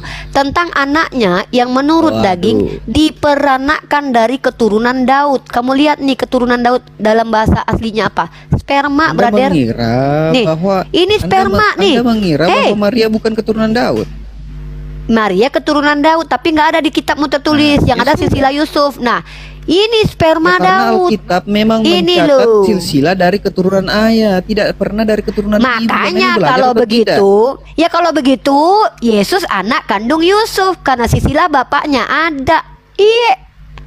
Terima Nah, kasih. Alkitab, cara pencatatan silsilahnya adalah dari ayah. Dengar ya, dari ayah. Iya, berarti Ibunya itu bapak Yesus kandungnya. itu keturun. Tidak bisa dikatakan begitu karena Maria Loh. juga adalah keturunan Daud. Makanya Yesus Ya itu mana? disebut keturunan Mana Daud, silsilah walaupun Yusuf? dia bukan anak kandung daripada Yusuf. Mana silsilah Maria di situ yang ada silsilah bapak Tidak tiri ada, yang kau bilang. tetapi Elizabeth. Ya sudah. Elizabeth itu Kenapa diceritakan Elizabeth? bahwa ya, Elizabeth, kan Elizabeth? sepupunya Maria. Saya Ini tanya bagaimana? silsilah ke bawa Elizabeth. Di situ dikatakan Loh, Elizabeth bahwa itu menurut dicatat anggapan sejarahnya. orang, saya nggak bahas Elizabeth. Orang ini. Menurut kitabmu dalam Lukas pasal 3:23 bahwa Yesus itu anak Yusuf. Nah, kalau tidak ada di situ kata anak angkat, anak tiri, maka fik itu anak kandung. Kenapa? Karena ini berbicara tentang silsilah Yesus. Silsilah itu artinya apa? Hasil sperma. Genealogi. Kalau dia tidak hasil sperma Yusuf, kenapa silsilahnya sampai ke Yusuf, sampai ke Daud? Kan lucu, berarti ini silsilah palsu. Masa kita mau memuat silsilah palsu? Nah, ini yang kau bahas. Kalau pendapat Sayyidina Umar itu bukan pendapat Sayyidina Umar langsung jadi wahyu, tidak. Allah menceritakan bahwa Sayyidina Umar pernah berpendapat. Dan bahkan Sayyidina Umar itu berpendapat pun tidak masalah karena dia dapat ilham, ada dalilnya. Sekarang orang yang menganggap bahwa Yesus ini adalah anak kandung Yusuf, pertanyaanku adalah, sebenarnya Yesus ini punya bapak atau tidak? Menurut orang-orang zaman Anda dulu, punya bapak atau tidak? orang-orang kan kalian Menurut percaya orang-orang saksi pada mata. saat itu, Menurut orang pada saat itu dia punya bapak atau tidak? ya bapaknya Yusuf, tetapi bukan Mana ayah yang kau kandung. percaya? Pendapat orang zaman dulu atau pendapat bapak gereja kalian yang baru muncul? Maksud Anda bagaimana? Bapak gereja yang mana dan pendapat apa Orang-orang yang disampaikan? menjadi saksi hidup Yesus itu tahu kalau Yesus itu anak Yusuf karena Yusuf adalah laki mamanya. Benar nggak mereka kalau gitu? Iya, tetapi bukan anak. Terima anak kandung. kasih. Loh, di mana di situ ditulis bukan anak kandung? Yusuf Nah, itu terus- suami mamanya. Sejak Ya, iya, kapan memang di situ iya. tertulis kalau Yesus Nah, itu anak tirinya? Anda menikah Mana? lagi. Anda misalnya menikah lagi, tapi Anda sudah punya anak. Bapak Ya, mana? laki-laki yang Anda baru nikah itu pasti Siapa jadi yang bapak bilang? anak Anda. Siapa yang bilang kalau Yesus anak tiri Yusuf? Siapa yang bilang di kitabmu? Coba tunjuk datanya. Oh, astaga, dengarkan Eh? ini, saya carikan Anda. Silakan carikan kalau Yesus adalah anak tiri Yusuf menurut orang pada zamannya. Mereka percaya kesaksian mata, teman-teman. Mereka selama ini percaya kalau ada orang sejaman dengan Yesus bersaksi tentang Yesus, maka itu benar. Ketika Lukas 3:23 menjelaskan genealogi Yesus dan mengatakan menurut anggapan orang Yesus adalah anak Yusuf, anak ini, anak itu sampai kepada nanti keturunannya yaitu nenek moyangnya Daud. Lalu dia tidak percaya dengan anggapan orang ini, tapi Song percaya, ya. Siapa?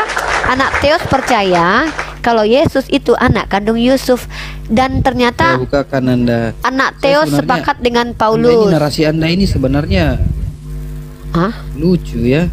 Kok lucu?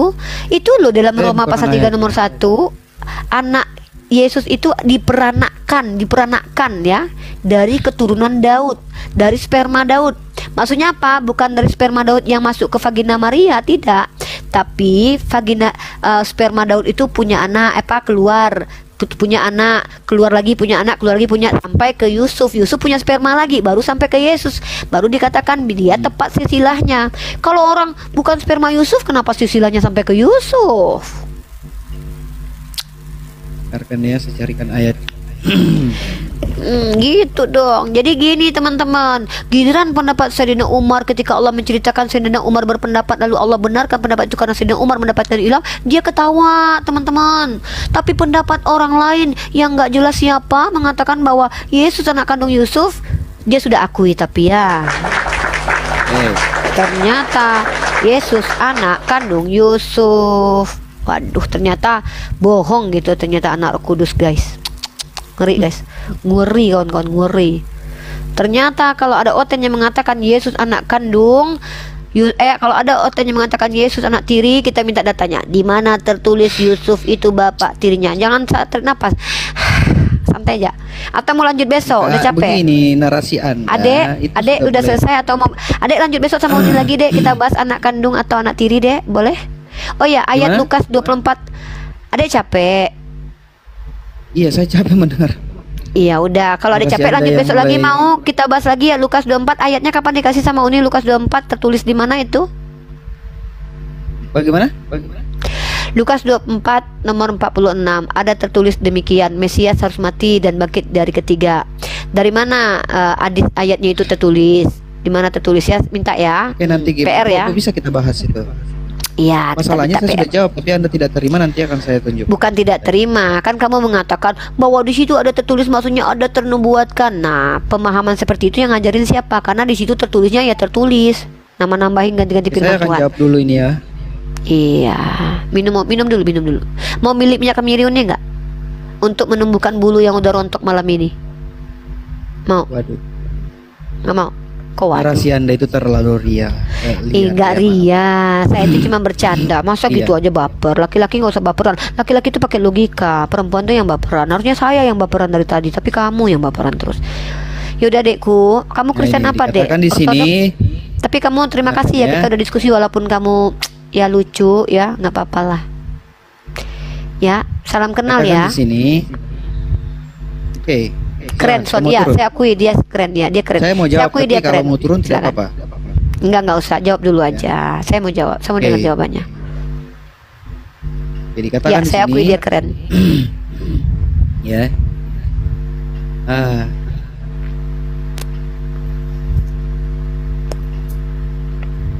Dikatakan kelahiran Yesus Kristus itu di Matius 1 ayat 18 dikatakan kelahiran Yesus Kristus adalah seperti berikut. Pada waktu Maria ibunya bertunangan dengan Yusuf, ternyata ia mengandung dari Roh Kudus. Sebelum mereka hidup sebagai suami istri, itu juga dicatat dalam Lukas 1 ayat 27. Lalu kemudian dikatakan, karena Yusuf suaminya seorang yang tulus hati dan tidak mau mencemarkan nama istrinya di muka umum, ia bermaksud menceraikannya dengan diam-diam. Udah suami istri berarti? Oh, dia baru bertunangan. Katanya tunangan, tapi kok menceraikan? Bertunangan itu sudah harus diceraikan. Sudah bertunangan loh. Lalu kemudian dikatakan, kok sudah bertunangan udah kayak suami istri gitu? Di Yahudi itu kalau udah bertunangan udah boleh tidur bareng gitu. Loh, bagaimana Anda ini? Ya kan di sini kan dikatakan sudah bertunangan. Kalau menceraikan itu, mungkin sudah bisa dianggap. Dengar dulu. Sabar, saya akan jawab. Ya, ayat 20 dikatakan, tetapi ketika ia mempertimbangkan maksud itu, malaikat Tuhan menampak kepadanya dalam mimpi dan berkata, Yusuf anak Daud, janganlah engkau takut mengambil Maria sebagai istrimu, sebab anak yang ada dalam kandungannya adalah dari Roh Kudus. Mana yang betul ini? Anak laki-laki. Dengarkan. Malaikat mendatangi Yusuf mengatakan bahwa janganlah engkau takut mengambil Maria sebagai istrimu, sebab anak yang ada di dalam kandungannya adalah dari Roh Kudus. Berarti Yusuf sendiri tahu bahwa yang ada di kandungan Maria itu bukan anaknya. Udah, dikatakan saya tanggapi boleh. Dia akan melahirkan anak laki-laki dan engkau akan menamai dia Yesus, karena dialah yang akan menyelamatkan umatnya dari dosa mereka. Itu juga dicatat di dalam Lukas 1 ayat 31. Ya. Lalu kemudian di 22 dikatakan, hal itu terjadi supaya genaplah yang difirmankan Tuhan oleh Nabi. Katakan ya. Oke. Minum dulu deh. Di ayat 22 dikatakan begini, hal itu terjadi supaya genaplah yang difirmankan Tuhan oleh Nabi. Kemudian dikatakan di ayat 23, Sesungguhnya anak darah itu akan mengandung dan melahirkan seorang anak laki-laki dan mereka akan menamai dia Immanuel yang berarti Allah menyertai kita. Itu dicatat Oke. dalam kitab Perjanjian Lama Yesaya 7 ayat 14. Dek. Dikatakan begini, sebab itu Panjang, Tuhan Dek. sendirilah yang akan memberikan kepadamu suatu pertanda, sesungguhnya seorang perempuan muda akan mengandung dan akan melahirkan seorang anak laki-laki dan ia akan menamai dia Immanuel. Jadi Yusuf mendapat penglihatan bersama dengan malaikat ya, dia didatangi oleh malaikat lalu kemudian mengatakan bahwa jangan takut mengambil Maria sebagai istrimu. Jadi Yusuf itu tahu bahwa apa yang ada di dalam anak yang ada di dalam kandungan Maria itu adalah anak dari Roh Kudus. Udah, gantian ya. Saya tanggapi. Belum saya tanggapi? Ya, oke, sabar. Anda bernarasi terlalu panjang tadi. Lalu kemudian Anda bernarasi bahwa berarti anggapan orang-orang pada saat itu adalah Yusuf ini anak bapak kandung daripada Yesus. Anggapan orang, tetapi Yusuf sendiri tahu bahwa dia bukan bapak kandung. Kenapa? Karena dia sudah didatangi oleh malaikat.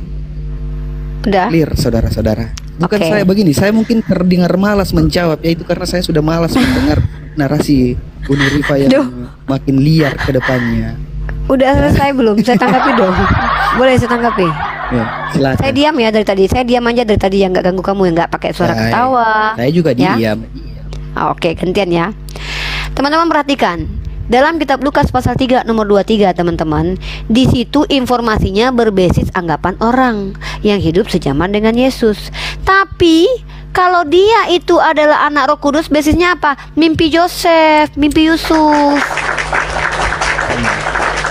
Ya, Yusuf bermimpi bertemu malaikat yang mengatakan bahwa ini loh anak ini nanti bernama Immanuel. Nah, saya mau tanya sama kamu, dari mana kamu memvalidasi bahwa itu malaikat bukan iblis yang menyamar menjadi malaikat? Karena dalam 2 Korintus pasal 11 nomor 14, hal itu tidak usah mengherankan sebab iblis pun menyamar sebagai malaikat terang. Kenapa saya Dengarkan. dikatakan itu iblis? Bentar dulu, saya belum Yesaya selesai. 7:14. Saya belum selesai.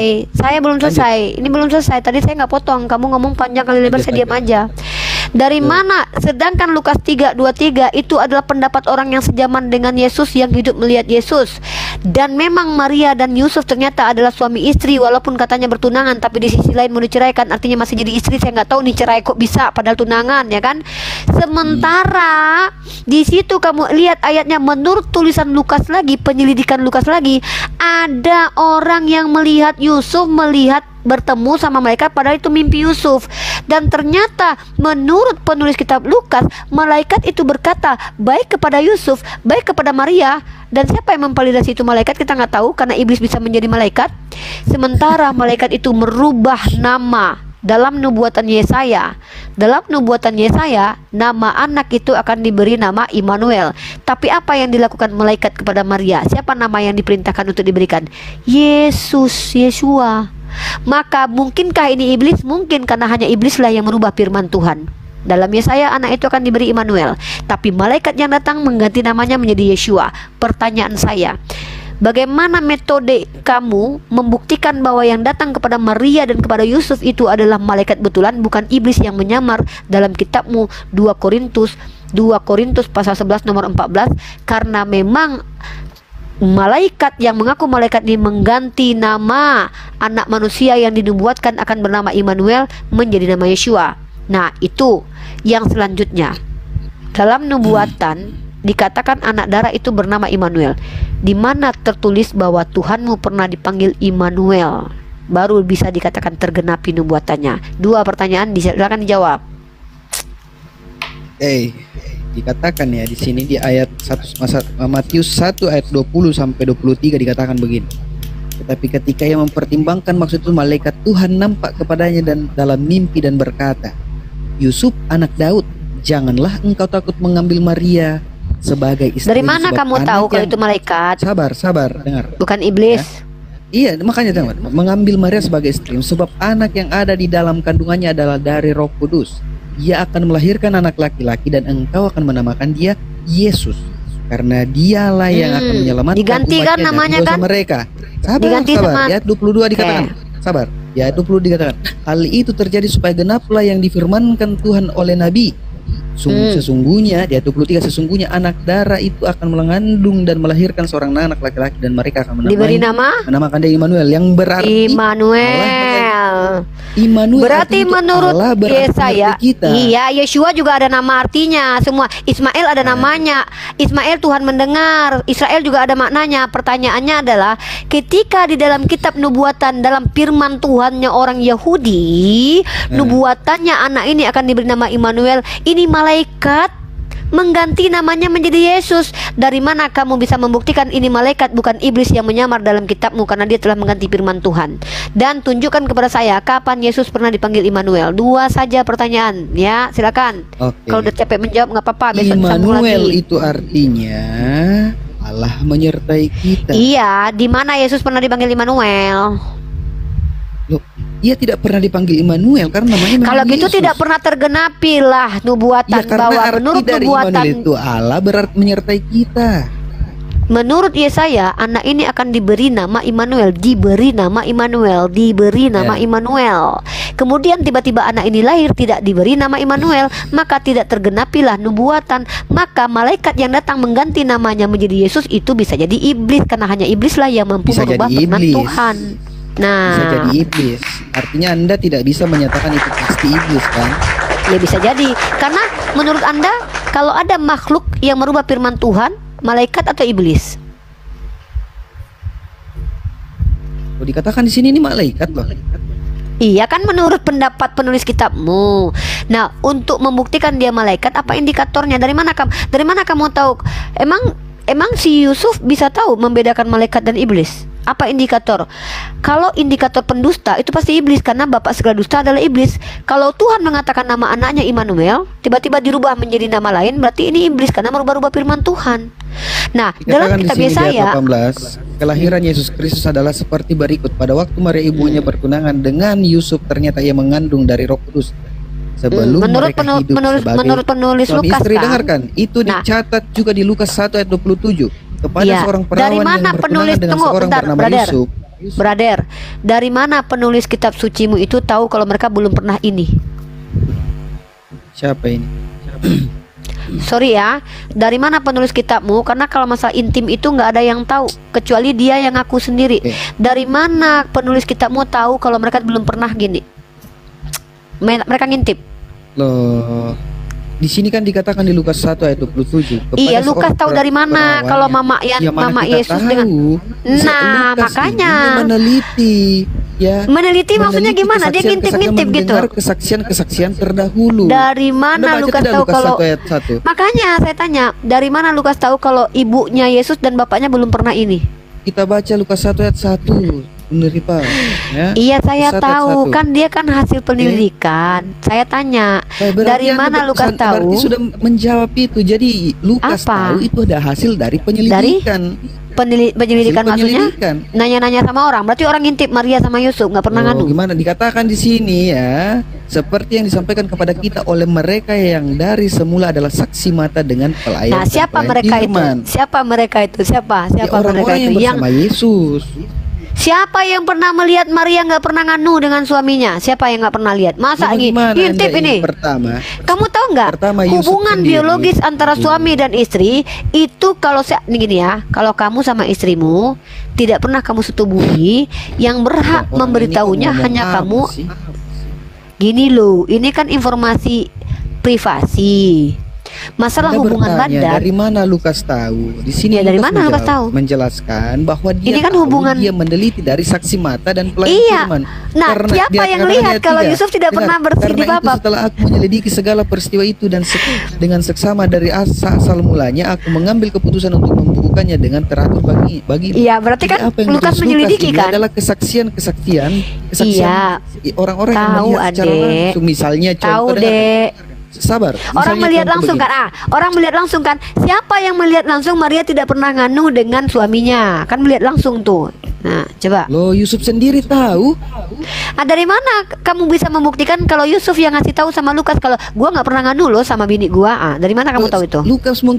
Yusuf mungkin tidak menyampaikan kepada Lukas, tapi dikatakan di Matius 1 tadi bahwa Yusuf sadar Dia ya, coba jadi kita lihat nanti satu Dari ayat, mana penulis kitabmu Yusuf berkata-kata Ayat dalam 18. hatinya itu? Itu Loh, dapat dari Anda mana kok pengetahuan gitu? itu? ya. Coba kita lihat di sini kelahiran Yesus ya. Dikatakan di situ karena Yusuf suaminya seorang yang tulus hati dan tidak mencemarkan nama istrinya di muka umum, ia bermaksud menceraikannya dengan diam-diam. Dari mana dia tahu penulis kitabmu itu? Dari mana dia tahu niat Yusuf? Anda ini kok motong-motong orang menjawab? Ya kan pertanyaan saya dari mana dia tahu, bukan cerita tentang itu. Saya bisa baca kitabmu. Yang saya tanya, Dari mana? ketika Lu Yusuf kasih tahu berniat mau dari menceraikan, saksi mata, dia menyelidiki. siapa yang melihat Ada di- Yusuf? Coba, Yusuf punya, masa ada orang berniat, orang bisa tahu? Emang orang lihat niat Yusuf? Anda Masa orang bisa tidak mendikte berhubungan badan? penulis di sini. Nah, karena kalian umat Kristen selalu mengklaim bahwa semua yang tertulis itu adalah saksi mata, ada saksi matanya. Begini, Uni Rifa. Sementara saksi mata mengatakan bahwa Pertanyaan Yesus saja itu anak sejak kandung dari Yusuf. awal Anda ini tidak jawab. Apa? Dasar iman Anda percaya perkataan Muhammad adalah wahyu itu belum Karena Anda Nabi Muhammad jawab. tidak pernah berbohong, buktikan Kalau aja. Nabi Muhammad tidak pernah berbohong, terus apa yang saya tunjukkan? Ya berarti semata dia dari orang ayat-ayat benar, itu? maka informasi secara rasional bisa diterima, informasi dari orang Ayat-ayat yang saya benar. tunjukkan itu bukan kebohongan. Ya bukanlah, masa kamu komparasi dengan kitabmu yang nggak benar? Bagaimana Anda katakan bahwa dia itu bukan kebohongan? Bagaimana Ya Anda mana? tahu bahwa dia tidak pernah berbohong? Sejak kapan Bagaimana kitabmu kalau dikatakan ternyata isi Al-Quran benar? itu adalah kebohongan? Oh, tunjukkan kalau Al-Quran adalah kebohongan. Seperti Saya kitab Lukas tunjukkan 2446 ayat-ayatnya. tadi.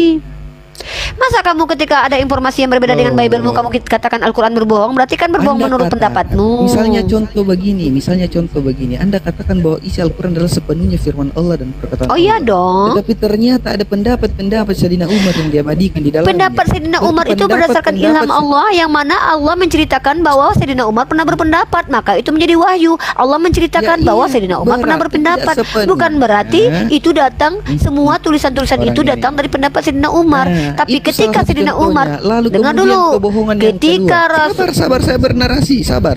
Kebohongan yang kedua yang terbongkar. Dikatakan Maryam saudara Harun. Saudara perempuan Maryam, Harun. saudara Sedangkan perempuan saudara Harun. perempuan Harun itu 1300 tahun sebelum Isa lahir. yang bilang sama siapa? 13 abad. Yang bilang sama kan kamu, Bagaimana bukan kami. dikatakan saudara perempuan Harun? Ya kan nama Harun banyak. Itu Saudara bukan cuma saudara kebohongan kandung. namanya. Bukan, Cuman bukan Anda tidak mau kebohongan. menerima fakta. Bukan, kamu tidak bisa menerima, kamu yang tidak mau Misalnya mendengarkan. begini, Kamu misalnya memaksakan. Kalau saya Misalnya katakan, begini. Kalau saya katakan Masa maksa? Muhammad Kalau berbohong. saya nggak maksa loh. Kalau saya memvalidasi, Nah, saya minta konfirmasi dari misalnya kamu begini, loh. Ketika saya Nih, saya jawab dah, saya jawab deh pakai hadis. Udah saya jawab pakai hadis deh. Capek saya juga dari tadi. perkataan Muhammad. Oh iya, Ini Nabi Muhammad itu punya bagaimana? wahyu, nggak apa-apa. Kenapa rupanya nih? Muhammad Dalam hadis itu- sahih. Dengar dulu, hadis saya jawab itu dulu perkataan nih. Muhammad itu sendiri bagaimana? Iya, saya Pakai jawab. itu untuk menjelaskan. Iya, saya jawab lah. Ini kan ini. Sahih Muslim Diriwayatkan. nomor 3982. Ini dikatakan, ada orang bertanya, ia berkata, ketika aku mendatangi kota Najran, para penduduknya bertanya kepadaku, sesungguhnya kalian membaca wahai saudara Harun, padahal Musa hidup sebelum Isa berjarak beberapa dia tahun. bohong itu Maka berarti. ketika aku datang kepada Rasulullah SAW, aku menanyakan hal itu kepada beliau dan beliau pun menjawab, dulu mereka memberi nama dengan nama-nama para nabi mereka dan orang-orang soleh dari kaum sebelum Dia sedang mereka. berbohong, Ih, Pak. ya apa buktinya? Dia sedang Saya sudah berbohong. jawab. Bohongnya apa? Yang benarnya yang mana? Miriam Yang benarnya itu mana? hidup sejaman dengan Musa. Bukti kalau mungkin kitabmu Ibu benar Isa. apa? Ya udah, kalau bukti kitab kamu Bagaimana? benar apa buktinya? Bukti kitabmu benar apa? Siapa yang melihat Anda kalau meragukan? Oke. Bukan meragukan, gua menolak kitab lu kan gua tolak. Nah, gua tanya, coba buktikan. Berarti Anda buktikan. menolak Tuhan Abraham. Bukan Tuhan Abraham, gua menolak perspektif Abraham dalam kitab lu yang dikatakan punya gundik, berzina. Gua nggak terima itu. Kitab lu kan adalah kitab campuran. Sekarang gua tanya. Tahun orang mengimani Tuhan Abraham. Lah, ribuan tahun orang juga mengimani Zeus sebagai Tuhan. Ribuan tahun orang mengimani si mengatakan bahwa ribuan Tuhan Abraham tahun. berubah-ubah. Anda ini kok Woi, bagaimana? Woi, Nurifah? Gini loh, kalau saya sudah membuktikan Al-Quran saya itu tak terbantahkan sebagai kitab suci karena tidak terbukti terdistorsi seperti kitabmu. Kitabmu ada Bagaimana ayat mungkin tambahan, tidak terbantahkan ayat-ayat kalau Anda tidak bisa sisipan. buktikan bahwa Muhammad pernah Bisa. bertemu dengan Jibril. Loh, bukti Nabi Muhammad bertemu dengan malaikat Jibril adalah apa yang dia sampaikan tidak ada. Loh, saya mau jawab. Ini Nah, saya ya tadi sudah. nanya ketika mama Tuhan Anda dengan bapak kandung Tuhan Anda bertemu dengan malaikat, merubah nama nubuatannya, Anda bilang dia malaikat, padahal itu adalah perbuatan iblis, merubah-rubah firman Tuhan. Nah sekarang buktikan. Coba begini nih Rifa, Di dalam bagaimana jawaban Anda? Anda menjawab ketika gantian saya dong. bertanya. Saya belum kenapa sih saya belum selesai? Anda katakan bahwa dia tidak pernah berbohong. Karena Dari Nabi mana Muhammad betul tidak dia pernah berbohong. Ya Dari mana apa betul buktinya dia kalau dia tidak pernah pernah berbohong? Apa buktinya dia pernah Ayat berbohong? Al-Quran itu bagaimana? Itu Yang bagaimana? mana kebohongan ayat Al-Quran? Semuanya. Ya buktikan Semuanya. mana buktikan menurut skolar Semuanya. mana? Ya tunjukkan. Ada nggak Tidak, salah satu begini. skolar Katolik atau skolar yang kamu tahu tidak, Louis Maaluf itu adalah seorang Katolik yang mampu berbahasa Arab dan menerjemahkan bahasa Arab. Kamu tahu tidak, Izutsu Toshihiko adalah seorang Jepang yang mampu Bukti. berbahasa Arab dan bahkan menerjemahkan Al-Quran dan mempelajari Al-Quran. Diam dulu, kamu tahu nggak diam dulu, saya lagi nanya nih. Para orientalis dari kalangan agama bahkan Yohanes Damaskus pun ketika membawa syubhat dalam Al-Quran tidak pernah mengatakan Al-Quran berbohong. Tunjukkan sama saya data secara ilmiah mereka kaum apologet sebelummu yang bahkan sudah meninggoy itu semuanya dan dikatakan sarjana pernah membuktikan nabiku pernah berbohong sekali aja. Tunjuk. Kebohongannya itu ada dalam Al-Quran, Nona Rifa. Ya mana? Misalnya dia katakan ibu Isa itu Miriam, saudara Harun. Terus Tidak apa mungkin. kebohongannya? Di sini kan dia Isa sudah itu jawab. lahir abad pertama kalau memang dianggap Ya, sama di sini dengan kan Nabi Yesus. Muhammad sudah menjawab. Kan Nabi Muhammad sudah jawab. Lu nggak terima. Di sini dikatakan bahwa Itu. bukankah zaman Aduh. Ini kenapa nih? Ini udah gua jawab, lu tetap maksa. Sampai Ya, dia kapan lu berbohong. maksa? Ya itu menurut lu. Sementara ada tidak salah satu scholar dari Kristen mengatakan Ya, Anda bahwa tidak bisa. Miriam bukan nggak bisa. Kalau kita berbicara dari pandangan pribadi, kalau kita bukan scholar maka omonganmu cuman omdo, bukan apa-apa. Kalau omonganmu divalidasi sama sejarawan, sama ahli bahasa, sama scholar Kristen, baru mungkin bisa jadi betul. Orang yang berilmu ini ngomong sendiri, jawab sendiri, pendapat sendiri. Nah, sementara Tuhan Kemarin. sendiri terbukti berbohong. Lukas 24:46 ketika dia berkata ada tertulis demikian. Bahkan Tuhanmu ada berkata begini loh, tertulis di dalam kitab Taurat, ternyata di dalam kitab Mazmur. Ini berbohong banget loh. Nih ada tertulis di dalam Taurat. Kemarin saya Ada diskusi nih. dengan saudara Anda, dia katakan Isa yang ada di Al-Quran itu lahir abad kedua. Apa sih? Ngomong apa sih? Ngebahas apa sih saudara-saudara Anda? Kita lagi bahas ini. Artinya begini, Jangan lari Rika. kemana-mana. Kok Tidak bawa orang ada- lain? Saya ingin bertanya, Isa yang ada di Apa Al-Quran sih itu ini? lahir abad keberapa? Apa urusannya Nabi Isa lahir yang lu harus buktikan Nabi Muhammad berbohong dari tadi? Karena ibunya itu lahir 1300 tahun sebelum Yesus yang Apa sih kembali ini orang lahir. ini nih? Menurut saudara Anda ini ngomong malah pakai saudara. Kalau saya bilang menurut Martin Luther Yesus berzina 3 kali, kamu percaya nggak? Menurut Aduh, Martin ya kita Luther, uji. pendiri gereja Protestan, bahwa Yesus pernah berzina 3 kali dalam table talk-nya, kamu percaya nggak? Kita uji itu. Kita uji. Silakan, itu bukan kata Di saya. mana ayatnya? Oke, saya kasih kamu ya. Nih, ini bukan ayat, tapi ini masa pendapat Martin Luther masuk Bible? Yang bener aja lu. Ini pendapat Martin Luther, woi. Gimana? Sebentar saya kasih kamu data. Saya bilang Nih. mana ayatnya? Bahwa di- Perkataan Martin Luther masa ayat? Si Martin Luther yang Loh, bilang kalau itu Tuhanmu berzina. perkataan Martin Luther tidak berdasarkan Nah. ayat, itu susah, makanya saya Loh, begini. pertanyaan. dengarkan Tunggu. Kalau Kamu memang kan bilang Yesus dan Isa saudaramu bersamaan, mana dasar mengatakan ini ayatnya? komparasinya gini. Saudaramu mengatakan gini. Saya bilang Loh, itu bukan kan saudara, pendapat orang. pendiri. Anda sepakat Ini tidak dengan pendapat orang itu? Ya kan sepakat lah, mana saya tahu siapa orangnya. sudah. Ini Martin Luther. Kamu tahu nggak Ya siapa sudah, Martin kalau Luther? tidak sepakat. Kamu tahu tidak siapa Martin Luther? Saya Siapa tahu Martin Luther? Martin Luther siapa. Siapa? Martin Anda Luther tahu siapa? tidak Calvinis siapa? Anda tahu tidak? Tahu lah, Yohanes Calvinis, Calvin. Martin Luther, Zwingli, saya tahu. Mereka adalah pendiri agama Kristen Protestan, saya paham. Yang saya tanya, kamu tahu nggak Oke. kalau si Martin Luther ini adalah pendiri gereja Protestan, tahu kan? Otomatis dia punya Saya otoritas tahu, saya tinggi tahu. dalam ranah scholar, dalam ranah akademik kekristenan. Nah, Itu si karena dia Martin Luther menolak sendiri ajaran Katolik. mengatakan, kamu Katolik. Saya bukan Katolik. Ya udah, kamu Protestan kan? Saya Protestan. Ya udah, kalau gitu bapak gerejamu Martin Luther, masa bapak gereja sendiri ditolak Coba, perkataannya? Anda tahu tidak perbedaan Yohanes Calvin dengan Martin Luther? Apa urusannya? Mau si John Calvin, si Zwingli Karena beda sama si saya Martin Luther? Apa demo urusannya? Protestan, ajaran Calvinis. Oh, berarti si Martin Luther nggak layak dikatakan bapak reform. Calvinis dengan Lutheran itu berbeda, Rifa. Saya nggak peduli mau dia. Mencret Jangankan dia. Calvinis. Dia pikir- Bukan mencret. Bukan mencret. Jangankan Calvinis dengan siapa? Dengan Martin Luther. Sedangkan antara penulis kitab ajaran Matius, Martin Luther itu ditentang ajaran Calvinis. Salah satunya itu tadi yang Anda ya udah, sampaikan. berarti udah bilang aja sama gereja-gereja Martin Luther kalau mereka itu semuanya sesat Di karena daerah Martin saya Luther tidak ada gereja Lutheran. Ya udah, berarti gereja Lutheran salah Ya teman-teman menurut saudara kita ya. Gini dong, kalau gua mah fair, gua nggak memaksakan. Kalau lu bukan Lutheran, gua nggak memaksa lu harus percaya Martin Luther. Nah, jangankan Martin Luther dengan Calvinis, lu tahu tidak? Menurut penulis kitab Matius, Markus, Lukas, Yohanes, tentang pernyataannya ketika ada yang bertanya kepada Yesus itu pun berbeda-beda. Contoh, ajaran Paulus dengan Yesus contohnya. Jangankan Calvinis dengan si Martin Luther, penulis kitabmu aja beda-beda loh nih, saya lihat. Mau nggak saya tunjukin? Mau nggak saya tunjukin? Inilah Nih. Rifa, karena ini sudah di tempat saya sudah 1:30 ya. Kamu di Di mana? sana baru 1:30. Ya. Lu di Saya, mana? daerah timur lah. Oh Dan ya besok udah, saya sama. harus kerja juga. Kita sama-sama di daerah timur ya. Oke, berarti situ sudah 1:30 juga. Iya, nggak apa-apa. Saya Oke. nggak mau memaksa lah. Saya minimal kamu walaupun memaksakan pendapatmu ke saya, minimal kamu tidak menghujat. Saya apresiasi itu ya. Tepuk tangan teman-teman Saya tidak ya. pernah menghujat. Saya tidak pernah menghujat. Iya belum Kecuali biasa mungkin- nggak, biasanya orang Kristen tuh belum. Iya. Ya. Tidak apa-apa lah. Saya tuh respect.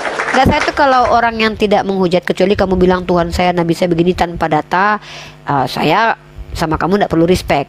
Tapi karena kamu hanyalah umat Kristen yang memaksakan pendapat terhadap Al-Quran, saya itu normal, nggak masalah ya. Ya, tapi mohon maaf ya kalau ada kata-kata saya menyinggung kamu. Oke, siap. Mungkin kamu tersakiti dengan omongan saya, tapi itu kan faktanya saya tunjukin sama. data-data kan. Ya. Kalau misalnya ada Oh ya, juga salam. perkataan saya yang mengatakan Muhammad itu Sama. berbohong, ya maaf. Ya itu kan tuduhan yang tidak terbukti. Itu ada buktinya, itu di Al-Quran banyak. kan memaksakan. Ya. Ya. Oke ya. Oke anak Tuhan, anak Theos ya, anak Theos. Semoga kamu sehat selalu walaupun kita Katanya berbeda besok kita keyakinan. diskusi lagi, mau? Boleh, tema apa? Tritunggal versus Tauhid mau? Atau tentang kitab Boleh. suci kritik teks? Tritunggal Boleh. versus Tauhid. Oke. Oke, mantap. Siapkan data yang banyak ya, Om. Umurmu berapa? Oh iya, Umur lu pasti. berapa? Adek gue lu. Cucu gue lu, jangan-jangan lu. Saya Umur lu umurnya berapa? sekitar 20-an. Oh ya, di bawah gue jauh. Lu panggil tante. Ya, beda 18 tahun kita. Oke, tante. Sehat-sehat ya anakku, ya keponaanku. Ya, jangan Saya berubah menjadi pembunuh. 20, sekarang saya umurnya 26. Masih muda banget lah. Tetaplah jadi apologet, membela imanmu. Walaupun kamu maksain betul. pendapatmu terhadap Al-Quran, tidak apa-apa. Tapi setidaknya jangan berubah jadi penghujat ya. Karena kalau jadi Oke, penghujat sudah itu ya. kayak Setelah ini saya juga akan bernarasi panjang lebar. narasi. Ngapain lu? Mau pidato lu? Katanya lu mau tidur lu besok. Udahlah, nggak usah bernarasi Saya panjang kali kan lebar. mau menutup live saya dengan perkataan-perkataan, kalimat-kalimat yang pasti. Awal kalau framing lu Oke. paku gua kecabut nanti, Jul, jangan nangis lu, ketampol nanti. Ya gini, kalau itu mah urusan saya di live saya kan, di room saya. Oh, di live sendiri. Ya udah deh kalau gitu. Iya. Oke ya, kalau gitu bye Oke, bye. besok ya, besok. Besok jam Boleh. berapa? Jam berapa besok? Boleh jam 9 lah ya. Jam 9 WIB atau waktu kita sana, waktu kita waktu kita Di sini, waktu timur. kita di sini. Waktu timur jam 9 timur. waktu timur. Oke, siap. Oke. Oke, baiklah kalau begitu anak Theos ya. Mohon maaf kalau Uni ada kata-kata yang menyinggung, menyakiti, tapi semua adalah ranah dialektika. Dialektika ini dilakukan suka sama suka, bukan ada yang terpaksa. Walaupun kamu memaksakan pendapat, nggak apa-apa. Namanya juga orang Kristen ya kan. Ya, Ya, baiklah. sama dengan Anda. Baik. Sehat makasih. Oke, selalu. saya turun. Salam toleransi. Bye bye. Oke. Siap.